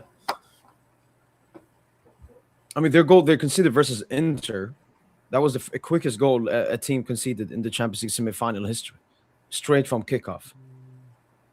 Like, Good. and ever since then, because they were either trailing or drawing versus Inter, I think for 95% of the two legs. And that I think that's what costed Barca a lot. They always had to come back versus Inter. They never had that lead, keep the ball position and everything. They had a lead for what, a minute and or a couple minutes after that Rafinha goal. The Rafinha one, Yeah, and that was the only time like Barca looked like much better and superior. They controlled the game. Inter had to, sacrifice and push for the game. So the game state is really important. That's what made Arsenal so good in the Premier League this season. They can get that first quick goal from a corner early on, and then they control the rest of the game. That's what we've been struggling with this season. Well, like in 2026, how many goals have we scored in the first half? Paris FC, we scored 1. Newcastle, we scored. Today, we scored 2. Marseille, we scored 1 in the Trophée du Champion final. Lille, we scored 1. So that obviously affected us as well. So getting early goal. But Barca are really good at getting early goal, but they're also really good at conceding early goal, which is I don't know. I now that we're coming into form, I'll put PSG here. Closest to us is Bayern. For me, Bayern is for us the team. I mean, we are the team to beat in Europe, but for us, it's Bayern. Especially what they did to us. I mean, 6 big chances created in the first half. That's fucking disgusting, man. We got humiliated, man. It's not like Chelsea. Chelsea was like 3 Fugazi quick counterattacks. Like Bayern just played through us. We couldn't press them. But again, we've seen the intensity levels at PSG improve massively. Our press, our counter press is much better than in the beginning of the season. And then obviously Dembouz. I mean, this is the best player in the world. And we've been having either a non-existent Dembouz or like a 7, 8 out of 10. We saw 10 out of 10 there. This is one of his best performances in a PSG shirt. Maybe the best. Is this the best Dembele performance? Not really. No. I mean, there's like the hat trick against. Dembouz has so many games where he scored braces on that. I think because the thing is, though, I think you didn't see him nearly as much in the second half. No, I understand. Like the low, he was so efficient. Like I don't remember a bad pass or something. Like everything he touched was created an opportunity. And this is the Dembouz I love the most. The most efficient. He genuinely, like, I haven't seen football mastery at this level since Benzema, like in 2022, where he just knew what to do. Every read, everything was just perfect. Every touch, every layoff, every run into space, every movement, like leading the team from the front. Dembouz is doing it, and honestly at a higher level, in my opinion. Like we're just very lucky. Yeah.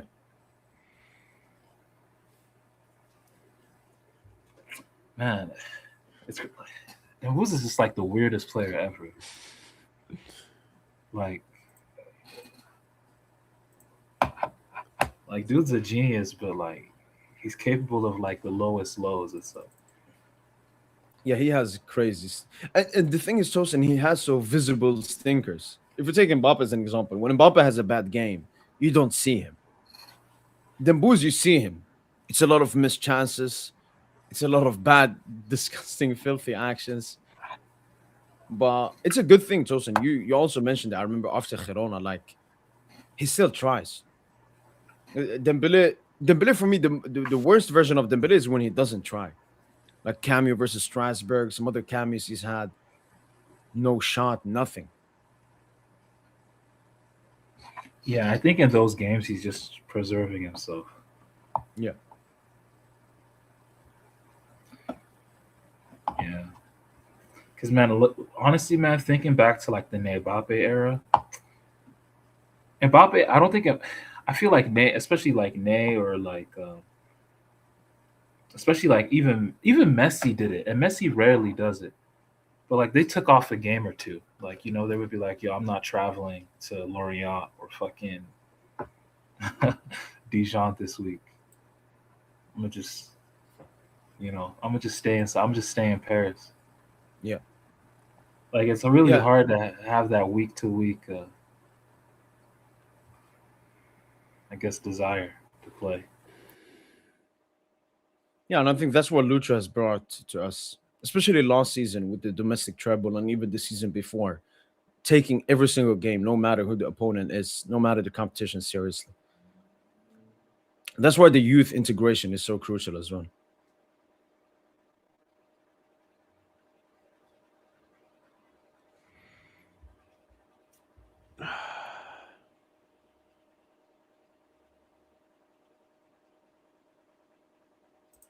Dembele needs to redeem himself in the World Cup final for the half. I mean, that would be dynasty. That'd be. I can see it, man. A year later in the same stadium that he lost 3-0. True. Chelsea. True. MetLife. Wait, when was Jersey. this? It could even be. Hold on. It's at the same stadium. Yeah. Oh, God. Oh, you mean like the same date, July 13th? I want to see the day. No, it's later. It's later because we played the 13th of July and it's the 19th is the final. And we saw how much Mbappe is still living off that World Cup final. It's starting to die out now. So if Dembouz does something there, he can live off that for a very long time. My Mbappe's gonna live off that for Imagine the rest of his career. a Champions League and a World Cup, back-to-back Ballon d'Or, back-to-back Champions League. I mean, that's. I mean, dominance. in our time, I think you can only put Ronaldo and Messi ahead of him. Then I mean, you could even. I mean, we can start uncomfortable. You could go CR7. No, you could. CR7. I wouldn't say that he goes above them, but you could go and say that 2-year spell. You could even go. That's all you really need in this football shit, man. Ronaldinho became the greatest ever for a lot of people just off of 3 years at Barcelona. That's it. Like, that's all you really need. Yeah, peak is Messi, Ronaldo. What they did, it was peak at a consistent rate. Yeah. That's why they were so special. But no, you're right. Before the Messi Ronaldo era, it was just peak. How good were you for your peak? It's like Zidane. Zidane's peak. I mean, Zidane's peak wasn't as short, but it was like from 98 to like 02. Like his genuine peak. To like 03, I would say, because he won the FIFA World Player of the Year in 03. Yeah. So yeah, like even 04 Euros, though. But that's the thing. Zidane just has so much class. It's like Euros 2004. He was a genius too in that. Like brace against England. Many caviars to Henry that he fucked up. Henry just a big fraud. Coming off of an invincible season at Arsenal. Can't muster it up with France at the Euros, Yeah. But yeah, I mean, you can play well. I think after 2004, Zidane was on the decline for sure. But yeah, like you said, it's really like a 5 to 6 year peak, a window. How good were you in that window? And some players, like you said, can sustain it. But ideally, man, it's really about what you did at your best level, man. That's how I look at it. No, 100%.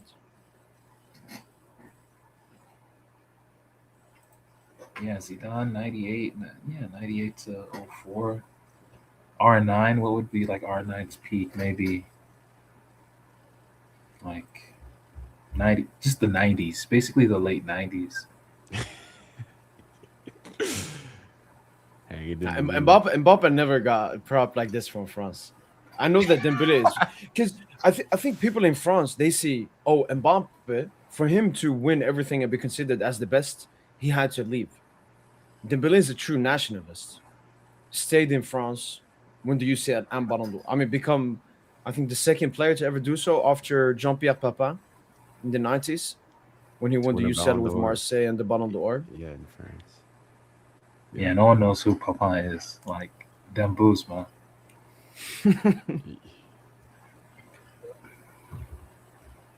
Dembouz is And- like, it's honest, bro. It's honestly the most deserved Ballon d'Or ever. I'm actually thinking about it.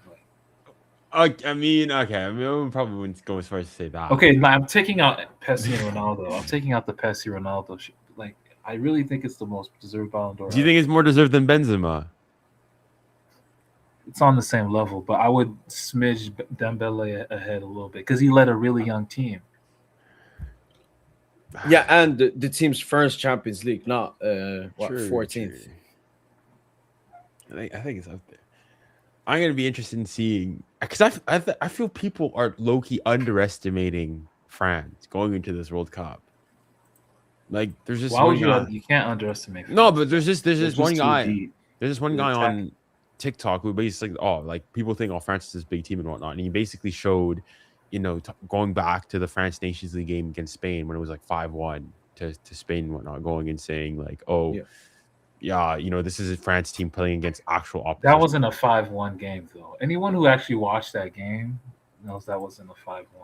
Yeah, no, Junior. Most football content creators are unfortunately massive idiots, And it ended up are 5-4. agenda-driven, Yeah. emotional.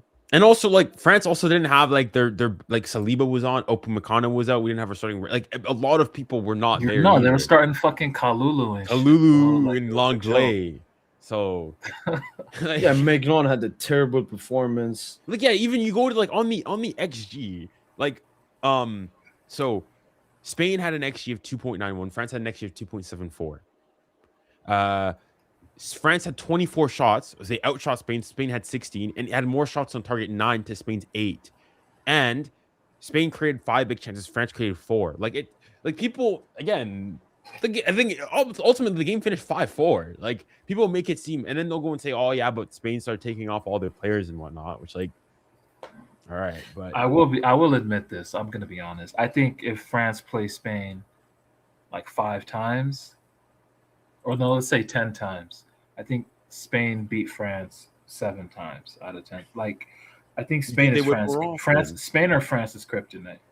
Yeah, I because really France do like think to play. It's also more counter-attacking. Spain likes to play possession.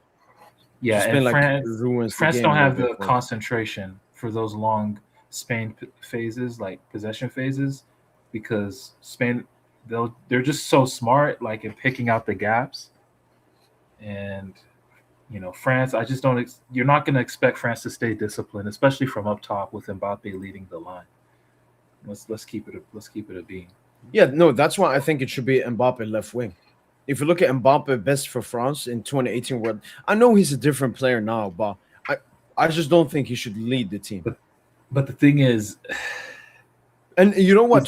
he's not as good as he was in 2018. He's not at that level. No, I know. At 2022, I'm just saying Dembele as the leader and as the main man is a much better thing. And I think it even suits Mbappe. Because then Mbappe is a moments player, Tosin. He's always been a moments player. When you are a winger, saying Tosin, you are Mbappe a on the moments wing, player. bro. Being a winger means you need to have the legs to play both.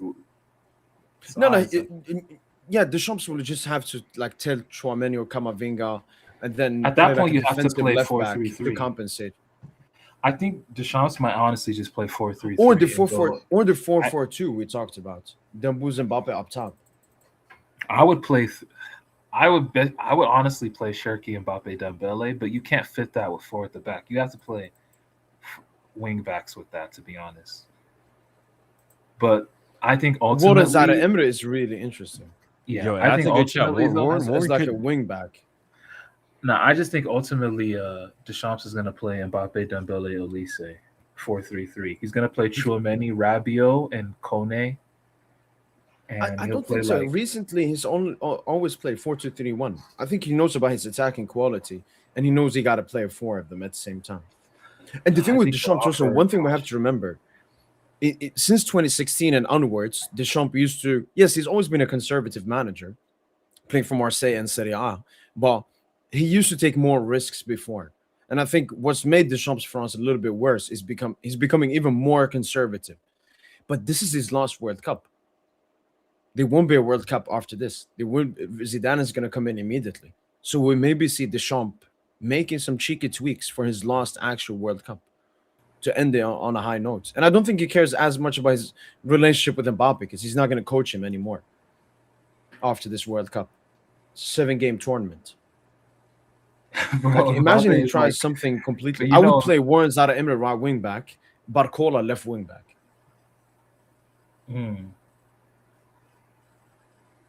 And then you play like a Cho Kamavinga double pivots, and then you have 3 attackers ahead of them. Like, there's so much Deschamps can do. I just hope he does something. And doesn't play the board, like, especially offensively. What would you do, Like, Junior? Mbappe's What would trying- you do?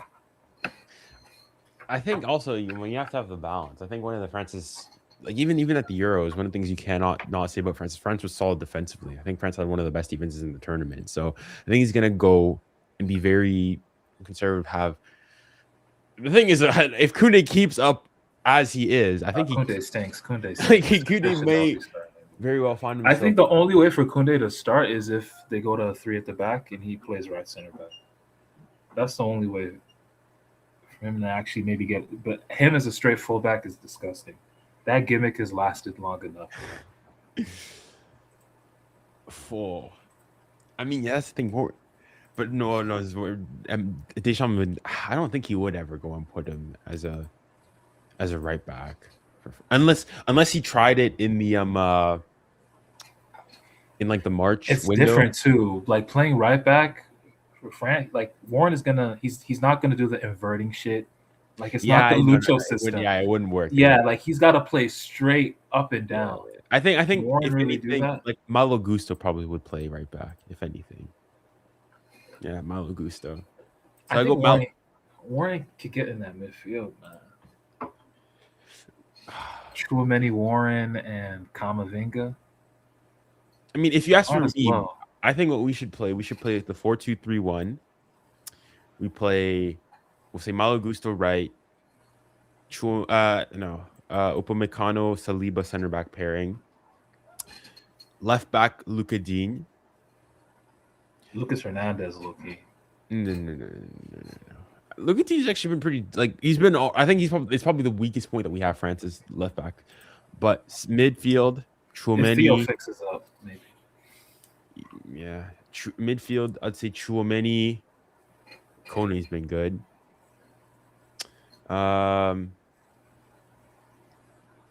It's gonna be Chouameni, Kone, Rabiot. That's gonna be just. No, France's midfield. I think what's likely to happen. Who the heck And then is it's gonna be playing? Mbappe, Dembele, Olise up top. That's what it's political at the end of the day. Who the heck is singing here? Do you know who the two people headlining the halftime show for the Super Bowl were? There's Bad Bunny. Who's the other person? I don't know who the other person is. I don't watch that. Isn't Hold Bad on. Bunny It's a the girl. guy who cross dresses? Who's this person that sings? Like night gets the last night. If the world can save it. Like who sings that song? I think you at this point. Hold on. Super Bowl.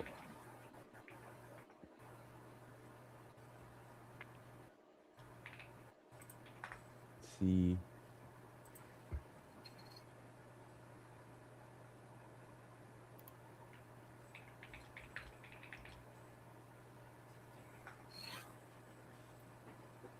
Oh, crowd is dead. The crowd is always dead at the Super Bowl. It's Ooh, not. so It's not great. really. It's such a- the game itself also is whack.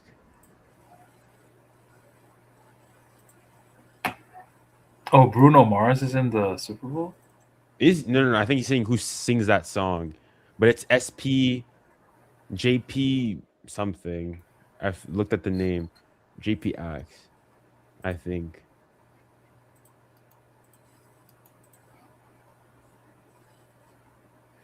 Actually, no, never mind. But yeah, Chouameni, Kamavinga have also not been. Yeah, they honestly stink, man. It's sad that Pogba, Kante, just. Oh, Lady Yeah. Gaga. There you go. That's who it is. She's the other person here.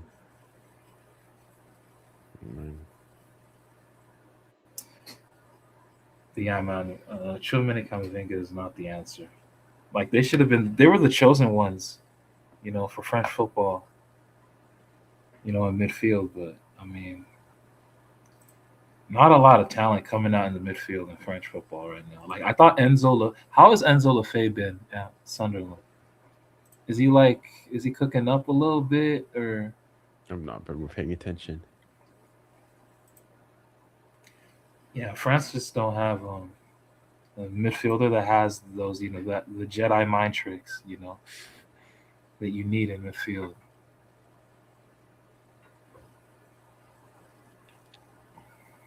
They don't have that. So. Right, yeah. I'm watching this super. Mo, you're also watching the halftime show? Or no. No. Oh my goodness, I'm watching this. If like typically I'm one to be like, let's let new things in football. I'm like, if I see this at the Football World Cup, I'm football. Like, one of the things that made that Club World Cup so bad was that stupid halftime show. Because not only was I there, now I'm flipping watching who knows what the heck is going on. And it's because it extends then the break. So, like, I'm going into that game, get us back on the pitch immediately, now. And I'm waiting flipping 20 minutes for this, stupid halftime performance to go through. Yeah, no, it's filthy. I mean, I posted. Wait, let me find it here.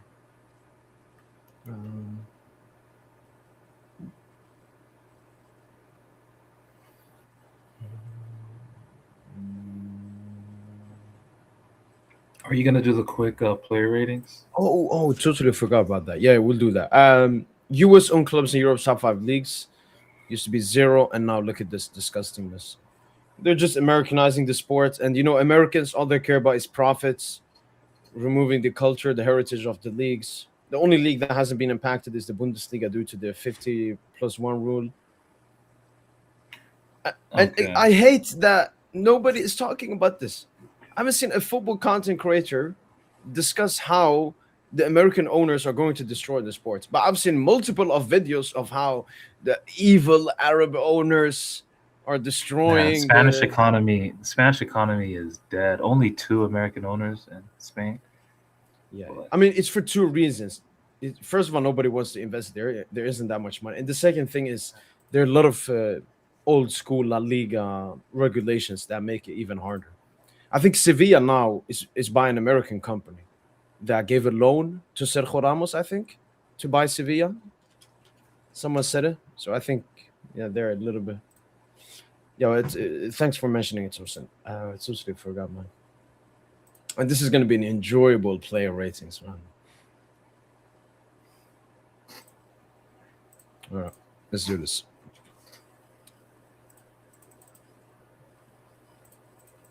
No. Yo, by the way, what happened with Njantu? Did he get like an injury or something? Or? No, I think he's been out. Obviously, he was out for like 7-8 weeks. And then they probably took a look at the injury again and was like, we should do surgery here. So he's had surgery. Oh, wow. So how long is he out now? Like the rest of the season? Yeah, I think that's what the report said, yeah. Oh, whoa, okay. Surgery, young age as well. It's very unfortunate. Remember Moscardo, man. Moscardo had that foot surgery. Never been the same.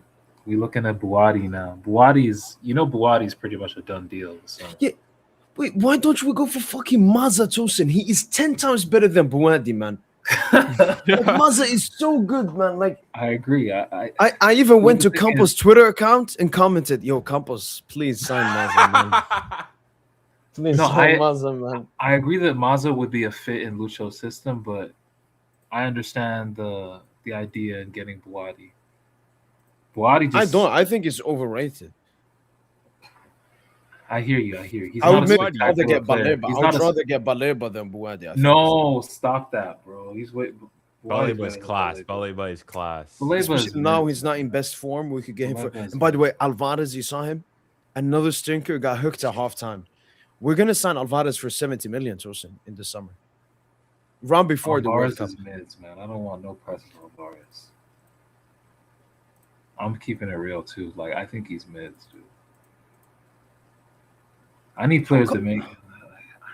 It's just the market weak. The market weak as fuck. AG would be mid. You hype Mbappe fucking Alvarez is a much better, like if you look at technicality, IQ, football understanding. You talk about Nowhere near. If you're a defender, and you're he's a better shaking your big game boots. player.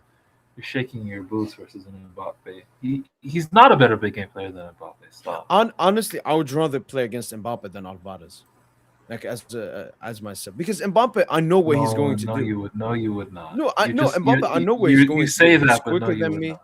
No, Mbappe is quicker than me. He wants to abuse his pace. I'm gonna make sure he can't abuse his pace. He's not gonna dribble past me. He can embarrass you. That's the thing. No. I mean, Mbappe rarely embarrasses defenders in 2026. He embarrasses a lot. Bro, that's what he's... Bro, look at Mbappe's dribbling. Like Alvarez, I give him a little bit too much space. He's putting it top right corner. And I'm looking like... Alvarez ain't that, bro. Alvarez is mid. Bro, look how... Like, has Mbappe had a streak where he's not scoring like that? Like... The entire team is built around him and garbageness, man. Like... I hear you, but I can't wait for the knockout stages, man. Dang, Brad, the Super Bowl thing, yeah, please. Yo, if they're gonna do this, do it before the game. Do it before the game. Holy shit. Junior, why isn't the alternatives coming up for me? You know, usually I've been refreshing it for like 6 times now. Like you see here, even here, like try closing it and then opening it up again. Okay. Like even today, Tosin, I heard Mbappe, a huge stinker. And then obviously Fugazi is at the end. Did he score a pen or what? No, tapping. No, tapping. It's one of the two. It's one of the two. No, stop. Mbappe's not a tapping guy. You gotta stop. Just don't. Can you change the other ones? No.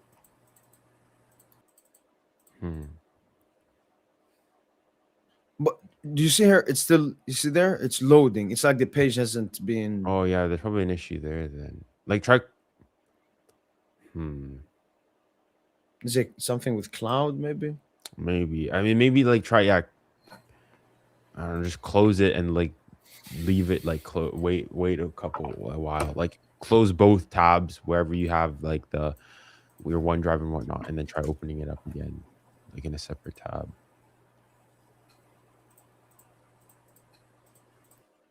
No, still. And it's still doing the refresh gimmick. I've also had on Chrome for some... I've had issues, like, with YouTube also not loading, so it could just be a Chrome thing.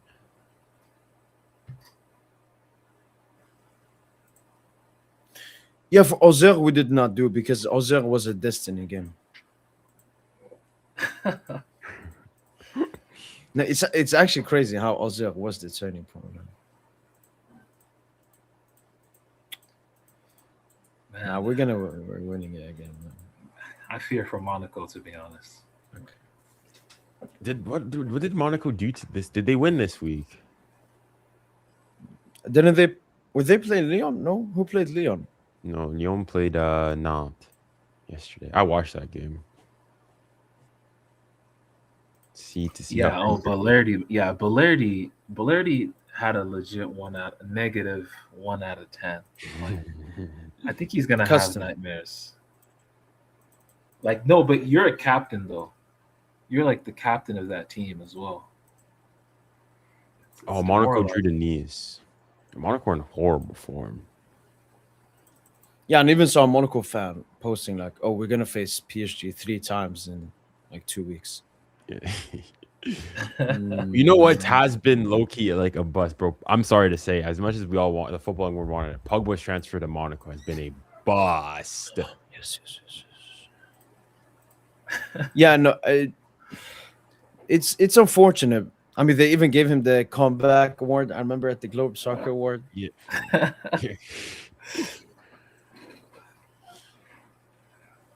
No, that's unfortunate, man. Like, as I was going in thinking, oh, maybe he tries to get back into the French. This guy's not even like if this guy is able to, if this guy plays 5 games. It'd be a miracle if he can jog. I mean, the player that might come back is Kanté after his move to Fenerbahce. Yeah. I think he's pushing for World Nah, Cup. Yeah. I mean, this World Cup would be like the end of so many greats. So many, yeah. Even I mean, low key, I even need Benzema Neymar, was just- like saying that. Yeah, like he's coming on back the- to Leo. yeah. No, but even for the friend, like he said, like I wouldn't be mad if to come back to the national team either. Like if he implied No, like if he got no, but he he- implied he was asked if he got called. He's not like no, I'm not. He's outright begging essentially. No, I saw before he went to Al Hilal. I saw that he was thinking about coming back to France to end his career here. Oh yeah, to go to Lyon. But I was even talking about Yeah. like, him potentially for the World Cup. Like he's asked on French television, like, "Oh, would you?" Yeah, no, he's been begging for sure. If you got called up, would you go? He's like, "I would say no." I think Deschamps should, but obviously they have a beef between them. It'd be ever since amazing. It'd be 2016. amazing if he did. Honestly, that would be so cool if we brought Benz. I mean, is he better than what France have currently? I mean, I have not watched. Okay, wait. How many attackers do they usually have? They can 7. only bring like 7, yeah. Okay, so Deschamps Mbappe, needs to do something Dembele, radical. Olise, Deschamps needs to. You think Deschamps do a- drops? do it count Deschamps as a needs to- midfielder. I think. No, dude, I think would count as an attacker. Yeah, for Deschamps, attack. Okay, Do you do a think- Barcola, So who are the guarantees? Kitike, So we've got Cherki. I mean, no. There's not really any space. Someone would, or maybe if someone gets injured or something, Potentially. maybe that's the only way. No, then a Mateta comes into the Yeah. picture. Like even Mateta's gonna be ahead of him. Thuram. And, like that, which is disrespectful, but it's like I mean, I don't know how good has he's just not in the Benzema- picture. He's How just good has not in- Benzema been for? He's like, in Saudi. I That's mean, he scored a hat trick and he yeah, left debut I know game. that, but like, how good has he been It's other Saudi. than that? it's a Saudi. He's in Saudi. That's just all it is. He's in Saudi. He's not gonna get called up. Man of the match. Do we go with Nah, Ballon d'Or? It has to be them boys. Luis Although Enrique. Nuno's a good. Oh shout. man, yo, Nuno could have got. You could give Yeah. it to Nuno. I mean, and, like, it would he be gets a 3 in a hat-trick. row. Yeah, No, but I think Dembele. but yeah, give it to Dembele. I give Lucha a 10. I mean, There's nothing more you can. There's- do. it's not. What's the highest we've get? Obviously, we gave him a 10 for Rennes as well, and this was a much better performance. We give him 10 for Leverkusen, 10 for Barca, 9.5 for Atalanta. Like a 9. No, 10. What's Lucha done to you, man? No, I don't. Can't What do do you that. have an agenda? This was a against? perfect setup, perfect tactics. The sub also impactful. Draw, Kang-In, Lucas, and Gonzalo were a little bit cheeky. Like it was a No, perfect. game. actually, the Gonzalo sub was not the right sub. So No, I think Again, he like, it's rotated like a every week. No, come on. it's like a 9. It's not perfect. Move. It's not. No, this is a perfect. A 5-0. Like I would have given him a 10 if we won 4-0. Maybe even 3-0. See, this is the Especially because biggest. it's Marseille. This is the and this biggest is win. Marseille. Yeah. Yeah. Biggest win in you're basically the biggest game in your calendar, basically. Like at home, you didn't suffer any major chances. Everyone was good tactically. Everything was set up properly. Like, and even on the Ramos, you could say, okay, then he was able to get everybody on the team sort of get minutes. Yeah. So even like for morale, it's a good win. Like everybody was able to play. Warren, I'm gonna give him 7.58. Yeah. I was 7. I think 7.5. it was good. I think 7, 7. yeah. I think it was good. Or 7. Khvicha came on as a sub, but Yeah, I'm gonna give him a an 7. 7. 7. Marquinhos, really happy with him, like an 8, 8.5. And I think those two, Marquinhos and Pacho, in 2026 have been so good. Like even in the Sporting game we lost, the Newcastle game we drew, they've been so good together. Bro, Pacho and Nuno together down that. It's Black actually hole. a treat to watch them to defend them. It's black hole. It's a treat to watch them defend. If you go in there, you're not gonna leave with the ball. You're gonna leave with bruises, with scratches, and Nuno Mendes on the attack. Like, did you see Nuaneri? Did you see Nuaneri try to? Did you see how he got absolutely Pacho? swallowed up by Pacho and Nuno? Yeah, down Pacho that- just Oh, what a player Pacho is, man. Nuno. You know what? I think this will be the first game. I want to give him and the boost 10. Is that okay? Yeah. Yeah, you can go honestly, low key. Or are we too? Is it, no. We've only given out 2 10s. That's why we give it to Neves hat trick, Vitinha hat trick. I mean, was this better performances? Was this Nuno's best performance for PSG? Honestly, you could say it is. He's had so many nuts performances though, like Leverkusen in the 7-3. Yeah, Barca away. Barca carried. All right, you know what? This was a 5-0 against Marseille, a team that we have. Vitinha, sorry. I was just gonna say, like, you think it's also on the day today he could have had an assist for Barcola. Should have had an assist for Doué as well, and hit the bar as well. Yeah. 10 is fair. 10 is fair. Vitinha, I've given 8. This is what I want from Vitinha, playing his role. He never lost the ball from what I remember. He was just dictating the game. This is the Vitinha I want. Playing to his role, playing to his strength. I always say like 7.5, I think is what I would probably get. Kept it ticking. Mr. Ballon d'Or, 10. One of the best, if potentially maybe not the best. PSG. I really enjoyed. I remember Dembo's Brest last season, but this is way better. Yeah. So there's also the Stuttgart one, the hat trick. Stuttgart one, yeah. I think I know that Tosin talks about it. The Aston Villa at home. He only got an assist for the late Nuno Mendes goal, but overall in that game he was. I would say that was, as in maybe it's just because I don't know. I think at that game I feel like Doué and Kvara sort of like outshone if you want to go into the pecking order. Yeah. But he's good that game too. Fair. João Neves, I thought he was really good. Obviously, was part of the own goal. Yeah, I'll give him like an 8.5. Nah, bro, Neves had one play at the start of the game. He gets a pass, flicks it over his head, over the defender, and then nutmegs the next Højbjerg. Højbjerg coming on to him after. Like, that was just insane. Like, passage of play, bro. And we've missed just this doing dude. crazy He's only started, 12, 13 games this season. And just his movement, man, his movement in and around the area. He just knows what to do every time. Like, it's either just like, a little deft touch pass, a little flick. Just a smart player, man. Yeah, man. Safanov had a really easy job. I would give him a 7. Safanov was solid.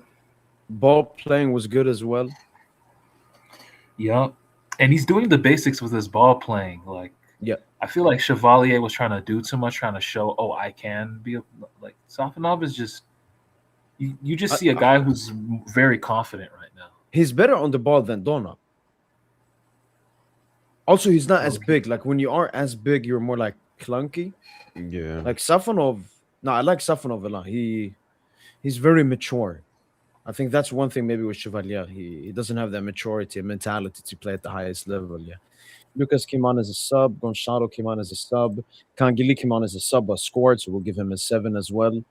Really great goal. And I think Kang-In should always be our first player off the bench. Like, 60th minute, whoever is the worst attacker. But the thing is, like, there will be games where maybe Barcola is on the bench. But it's on the bench. When you say first off the bench, what do you even mean? Because it's like we got Dembouz, Barcola, Kvara, Doué. Yeah, but that's the thing. We have so high competition, players will get subbed out, and that's also what can keep us rotating. Like, I was surprised Kang didn't start this game. I thought he would start, but maybe as you said before with Mayulu, Tosin, he's so similar to Fabian. Yeah, like profilistically, that Lucho's like, no, we gotta have Mayulu because Kang is a different. I think Lucho would play Kang more as an attacker. I don't think he'll play him as a midfielder anymore. Because he came on for Doué, right? I think so. Yeah. Gonçalo for Dembouz and Khvicha for Barcola. Beraldo? No. Khvicha came on for Doué. Kang came on for Barcola? Because I remember Khvicha came on for Doué. Yeah, the whole front three got subbed off. Yeah. So, yeah. Beraldo, man, I haven't seen Beraldo in ages. Man. He's in the squad, but wait, what? Maybe he came off the bench one time. The last time he started Played was against versus Le Auxerre. Havre. Played against Auxerre. Oh, Auxerre, yeah. Yeah. Oh, there, Paris FC Coupe de France as well. William Pacho, okay, 8. Marseille were pretty garbage. He didn't have to do that much, Yeah. but whenever he was called upon, he was patron. Yeah, he's the. But I mean, I he's think basically a a consistent better 8. Kimpembe. He's a consistent 8. And it's consensus, right? Our top 3 players this season. It's Vitinha, Pacho, Nuno, in no order. It's also the only 3 players that have barely been injured as well, which just shows match fitness and rhythm is so crucial. Yeah. Zabarne as well. Obviously, Warren was subbed out, right? And Lucas came on. Yeah, and Marquinhos went to right back. I think Lucio saw your video, Junior, and he was like, "Yeah, we'll never play Zabarne as the right back again." Zabarne's played right back like 2-3 times. No, I've never understood. I always said like if we're gonna go, like I'd rather like. I just feel like Marquis would be. Like Marquis not. No. Same thing happened versus Marseille. We played Hakim as a right winger, and we played Pancho, Marquinhos, and Zabarne. I thought Zabarne would play as a right back and have Marquinhos in the center. You know, we always have the oldest and slowest in the center. Yeah. But Marquinhos, at his age, is still more agile than Zabarne. Which is so. Zabarne's looking like sorry. I mean, listen, I'm not gonna get too quick either because, you know, I see how people were talking about Doué as well, and Zabarne is still young. But like, this summer overall, like it seems like a bust for transfers. Yeah. If we get solid left backup, I would play him, and I generally want to see Nuno as left wing for at least one game. The thing is, Jordan, one thing that makes Nuno so great is the stuff he does in the defensive third. He's defending 1v1, his progressive passes through the lines, his dribbling from tight and pressed scenarios. And I think he's so good at launching from the back. Maybe he won't be as good as a left winger as a left back. We need him actually in the back because in the build-up phase, he's the left center back. Like, and he be picking out passes for fun, bro. Like, Nuno left wing would definitely cook, and we actually have done that, like in phases where we just leave Nuno high up. Yeah. Yeah. But nah, like all action. Nuno, I also think like Nuno, one of the other big things is like his progressive carries. Like when Nuno gets going, oh my goodness, like his runs, the mazy runs he goes on. Oh my. Yeah. And they're unstoppable too. He can go inside, outside. It's a level of technicality that no left back really has. Yeah. No fullback really has. I'm not even gonna say left back. Who do you think has the higher ceiling between Hakimi and Nuno? I've always known Nuno's the better player. Yeah, I think Nuno. No, Nuno's a better player, but Hakimi's an all-timer. It's like you're just comparing all time. Nice. I mean, yeah, we're comparing all time, It's but like Cafu, Maldini. It's Marcelo, Dani Alves. But I think that like Hakimi is very good, but like you can still go and make like do you think Hakimi will be better than Dani Alves? Yeah. How close do you think it's gonna? How close do you think it's For me, I define players by their impact. I define players by impact on a football game. And Hakimi, for example, what he did last season, Dani Alves has never had a Champions League campaign like that. He's never been able to impact. I think that's what makes the PSG Luis Enrique system so good is you have 11 players on the pitch, but somehow, like basically everybody, apart from the goalkeeper and the 2 center-backs, managed to be insanely impactful. Is a threat to score. Today, everyone was impact. Everyone can score. Everyone can assist. It's obviously a new thing of modern football, but it just, I don't think Dani Alves was as impactful for Barca as Hakimi as for PSG. Like take Hakimi out of that UCL campaign, Whoa. Yeah. I Let's don't be even real, think. bro. Like Lucho's whole system was basically Hakimi and Dembele, especially that first season, man. Yep. And then Hakimi Vitinha is obviously the came engine up of the system. big in the knockout stages as well. Yeah. So yeah, if we get Hakimi with this Nuno, because if Hakimi gets past that AFCON shit and the injuries, it's actually going to be very scary what we're going to look like. Like what Hakimi and Nuno did against Villa, you can basically say Hakimi and Nuno won us the Villa tie off of their goals. Like, oh man, they could do that shit in another knockout tie. Like, you know what I mean? Like, Fabian Ruiz, hopefully he's back and can start next game. I really want us to have that Monaco way performance, all the best players. But Barcola started.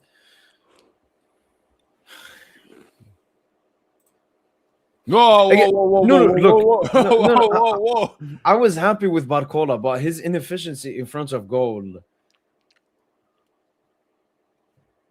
Okay, what were the big? He has the one-on-one. Bro, man, that dribble too, man. Come on, man. That little scoop. That was offside. We can be. Bro, the whole stadium screamed. Okay, wait. Do you remember when on the left side, I think it was offside as well, he puts it over Timothy Weah? Like Weah on the ground. The scoop. And then he fucking crosses it to the other side to absolutely nobody. No, forget that part. Everyone remembers the scoop, though. The whole stadium screamed, though. The whole stadium screamed when he did that. That was insane. Yeah, and then he silenced the entire stadium. Nah, don't matter. You're like, fuck. Nah, that's pure football. Come on, we're being mean. Nah, 7.5 for me. Yeah. I just want to have a high standard, and I like Barcola. He can't keep on doing this, man. He can't. Me with Due is going like, bro. Like Due, I'm more happy with than Barcola. No, 6. What, yo? 7. Was fucking around. I think Barcola and Due were like. There's a reason why Due was the first player to leave the pitch. Wow. It's a reason. For me, Due was Due. For me, both are 7s. Man, my man, Dembus could have scored a hat trick in the first half. Due passed the ball. Oh, my God. Bro, it was the 25th minute or 26th minute. Dembele was like, he was running down the channel. Due's right, and he's supposed to pass it. The whole stadium was even like gasping that Due didn't pass that shit. It was like in the 25th, 26th minute. I guarantee if another player does that, we highlight it.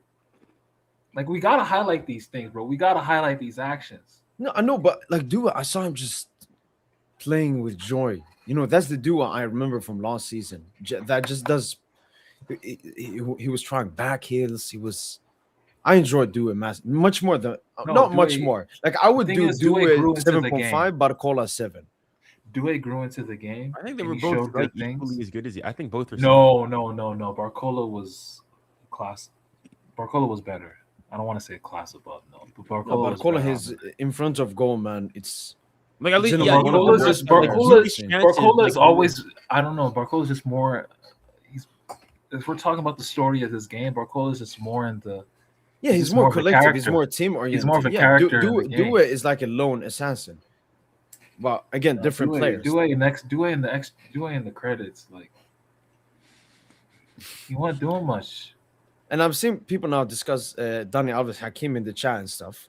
Someone said like Alves had insane amount of GA. Hakimi had the same. And another thing I would say, Hakimi is one of only 4 or 5 players to score in the Champions League quarterfinal, semifinal, and Champions League final.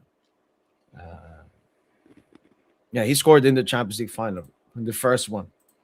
Mayulu, I would give him 7.5. That was good. Got 2 assists. 2 assists, yeah. I would go as high as an 8 for Mayulu. Like the shadow work Mayulu had today, underrated. Even his assist for Kang, underrated. Look, Mbaye couldn't even get minutes today, man. Oh yeah, it's rough out here. Oh, have you guys spoken about what do you guys feel about like The fact that PSG gave like no Yeah, recognition. see, wait. So Gonzalo can get minutes over Mbaye. That's actually foul, low key. You gotta stick with the system, Lucho. I It's think he politics at that point. No, that's why this like Lucho, go all in on your system.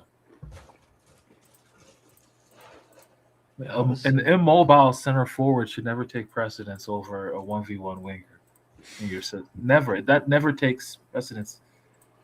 Like it don't jam, it don't vibe with your system, bro. Like I don't know why he does that.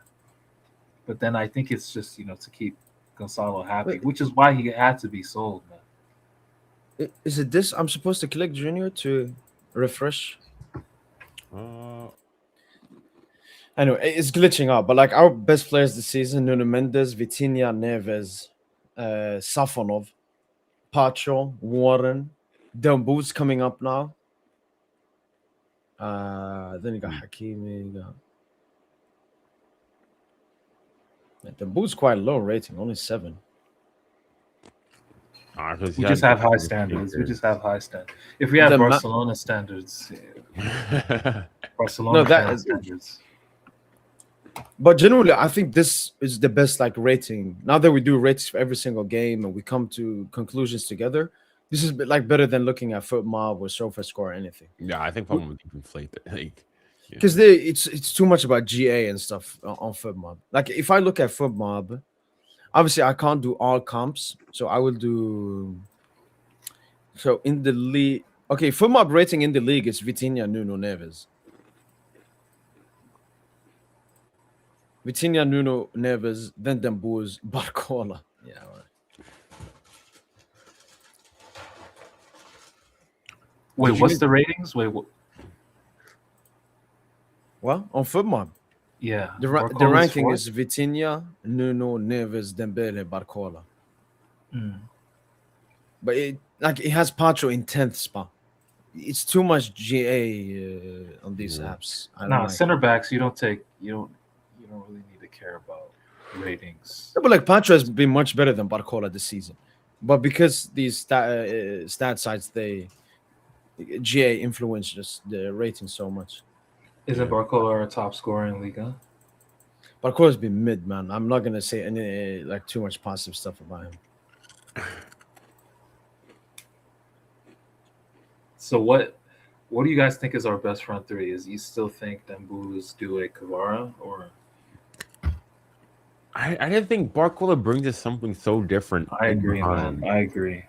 Like,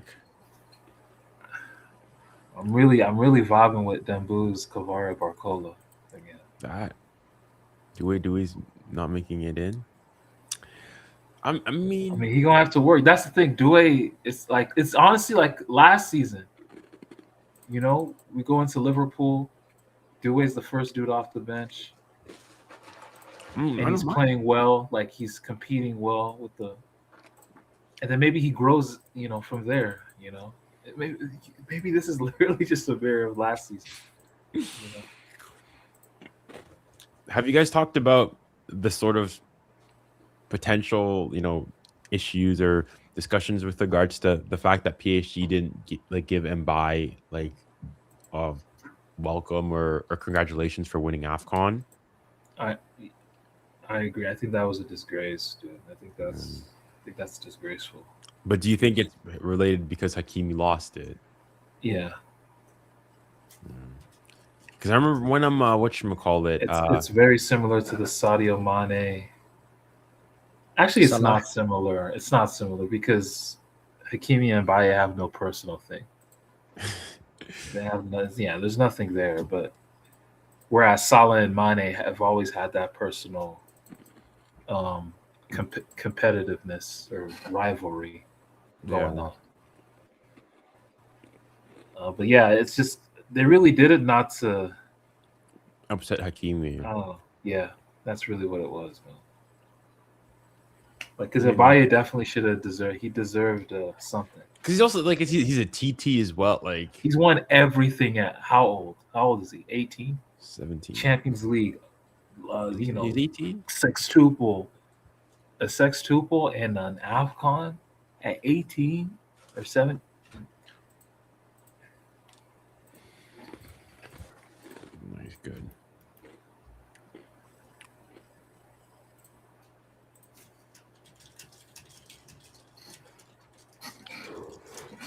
No, I agree. Yeah, and Bias definitely should have got like what do you call that? Like a guard of honor or what or something? Or That's like a celebration for a celebration, right? Yeah. like even if it's short, like what Dro got, like just a like he didn't even get that. Yeah. I mean, I guess you could argue they didn't do it when Messi won the World Cup, but I think that's different though. Yo, Like, I is the remember- Stade Rennais game? Is that away or at home? The one on Friday.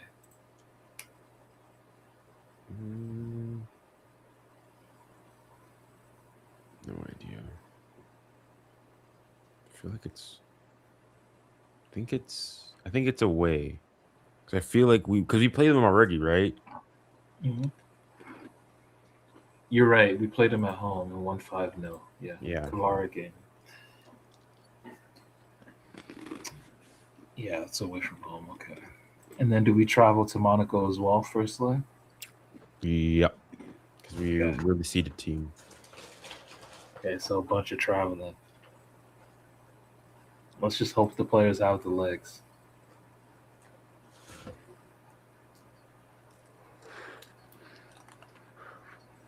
I mean, run isn't that far. It's Monaco. That's I guess the issue. Yeah, the Monaco game is not like we're gonna win. Actually, I don't even want to give it the time of day, bro. Like the Monaco tie is whatever. That's that's a formality of sorts. So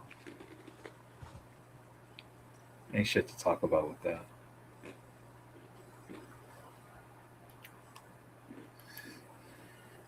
All right, man. Guess I'll catch y'all after Renee or something. Yeah, I think we've touched on everything.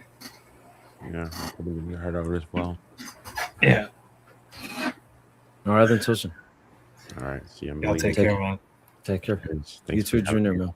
See ya. Always, man. Always. Take care.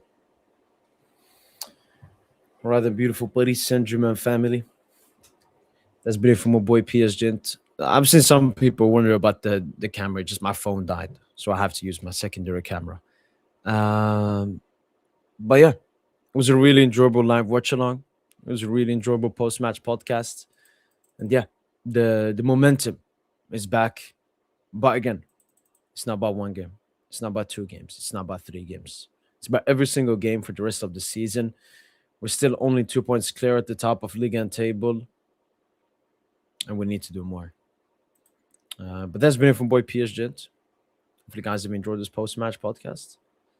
And as usual, allez.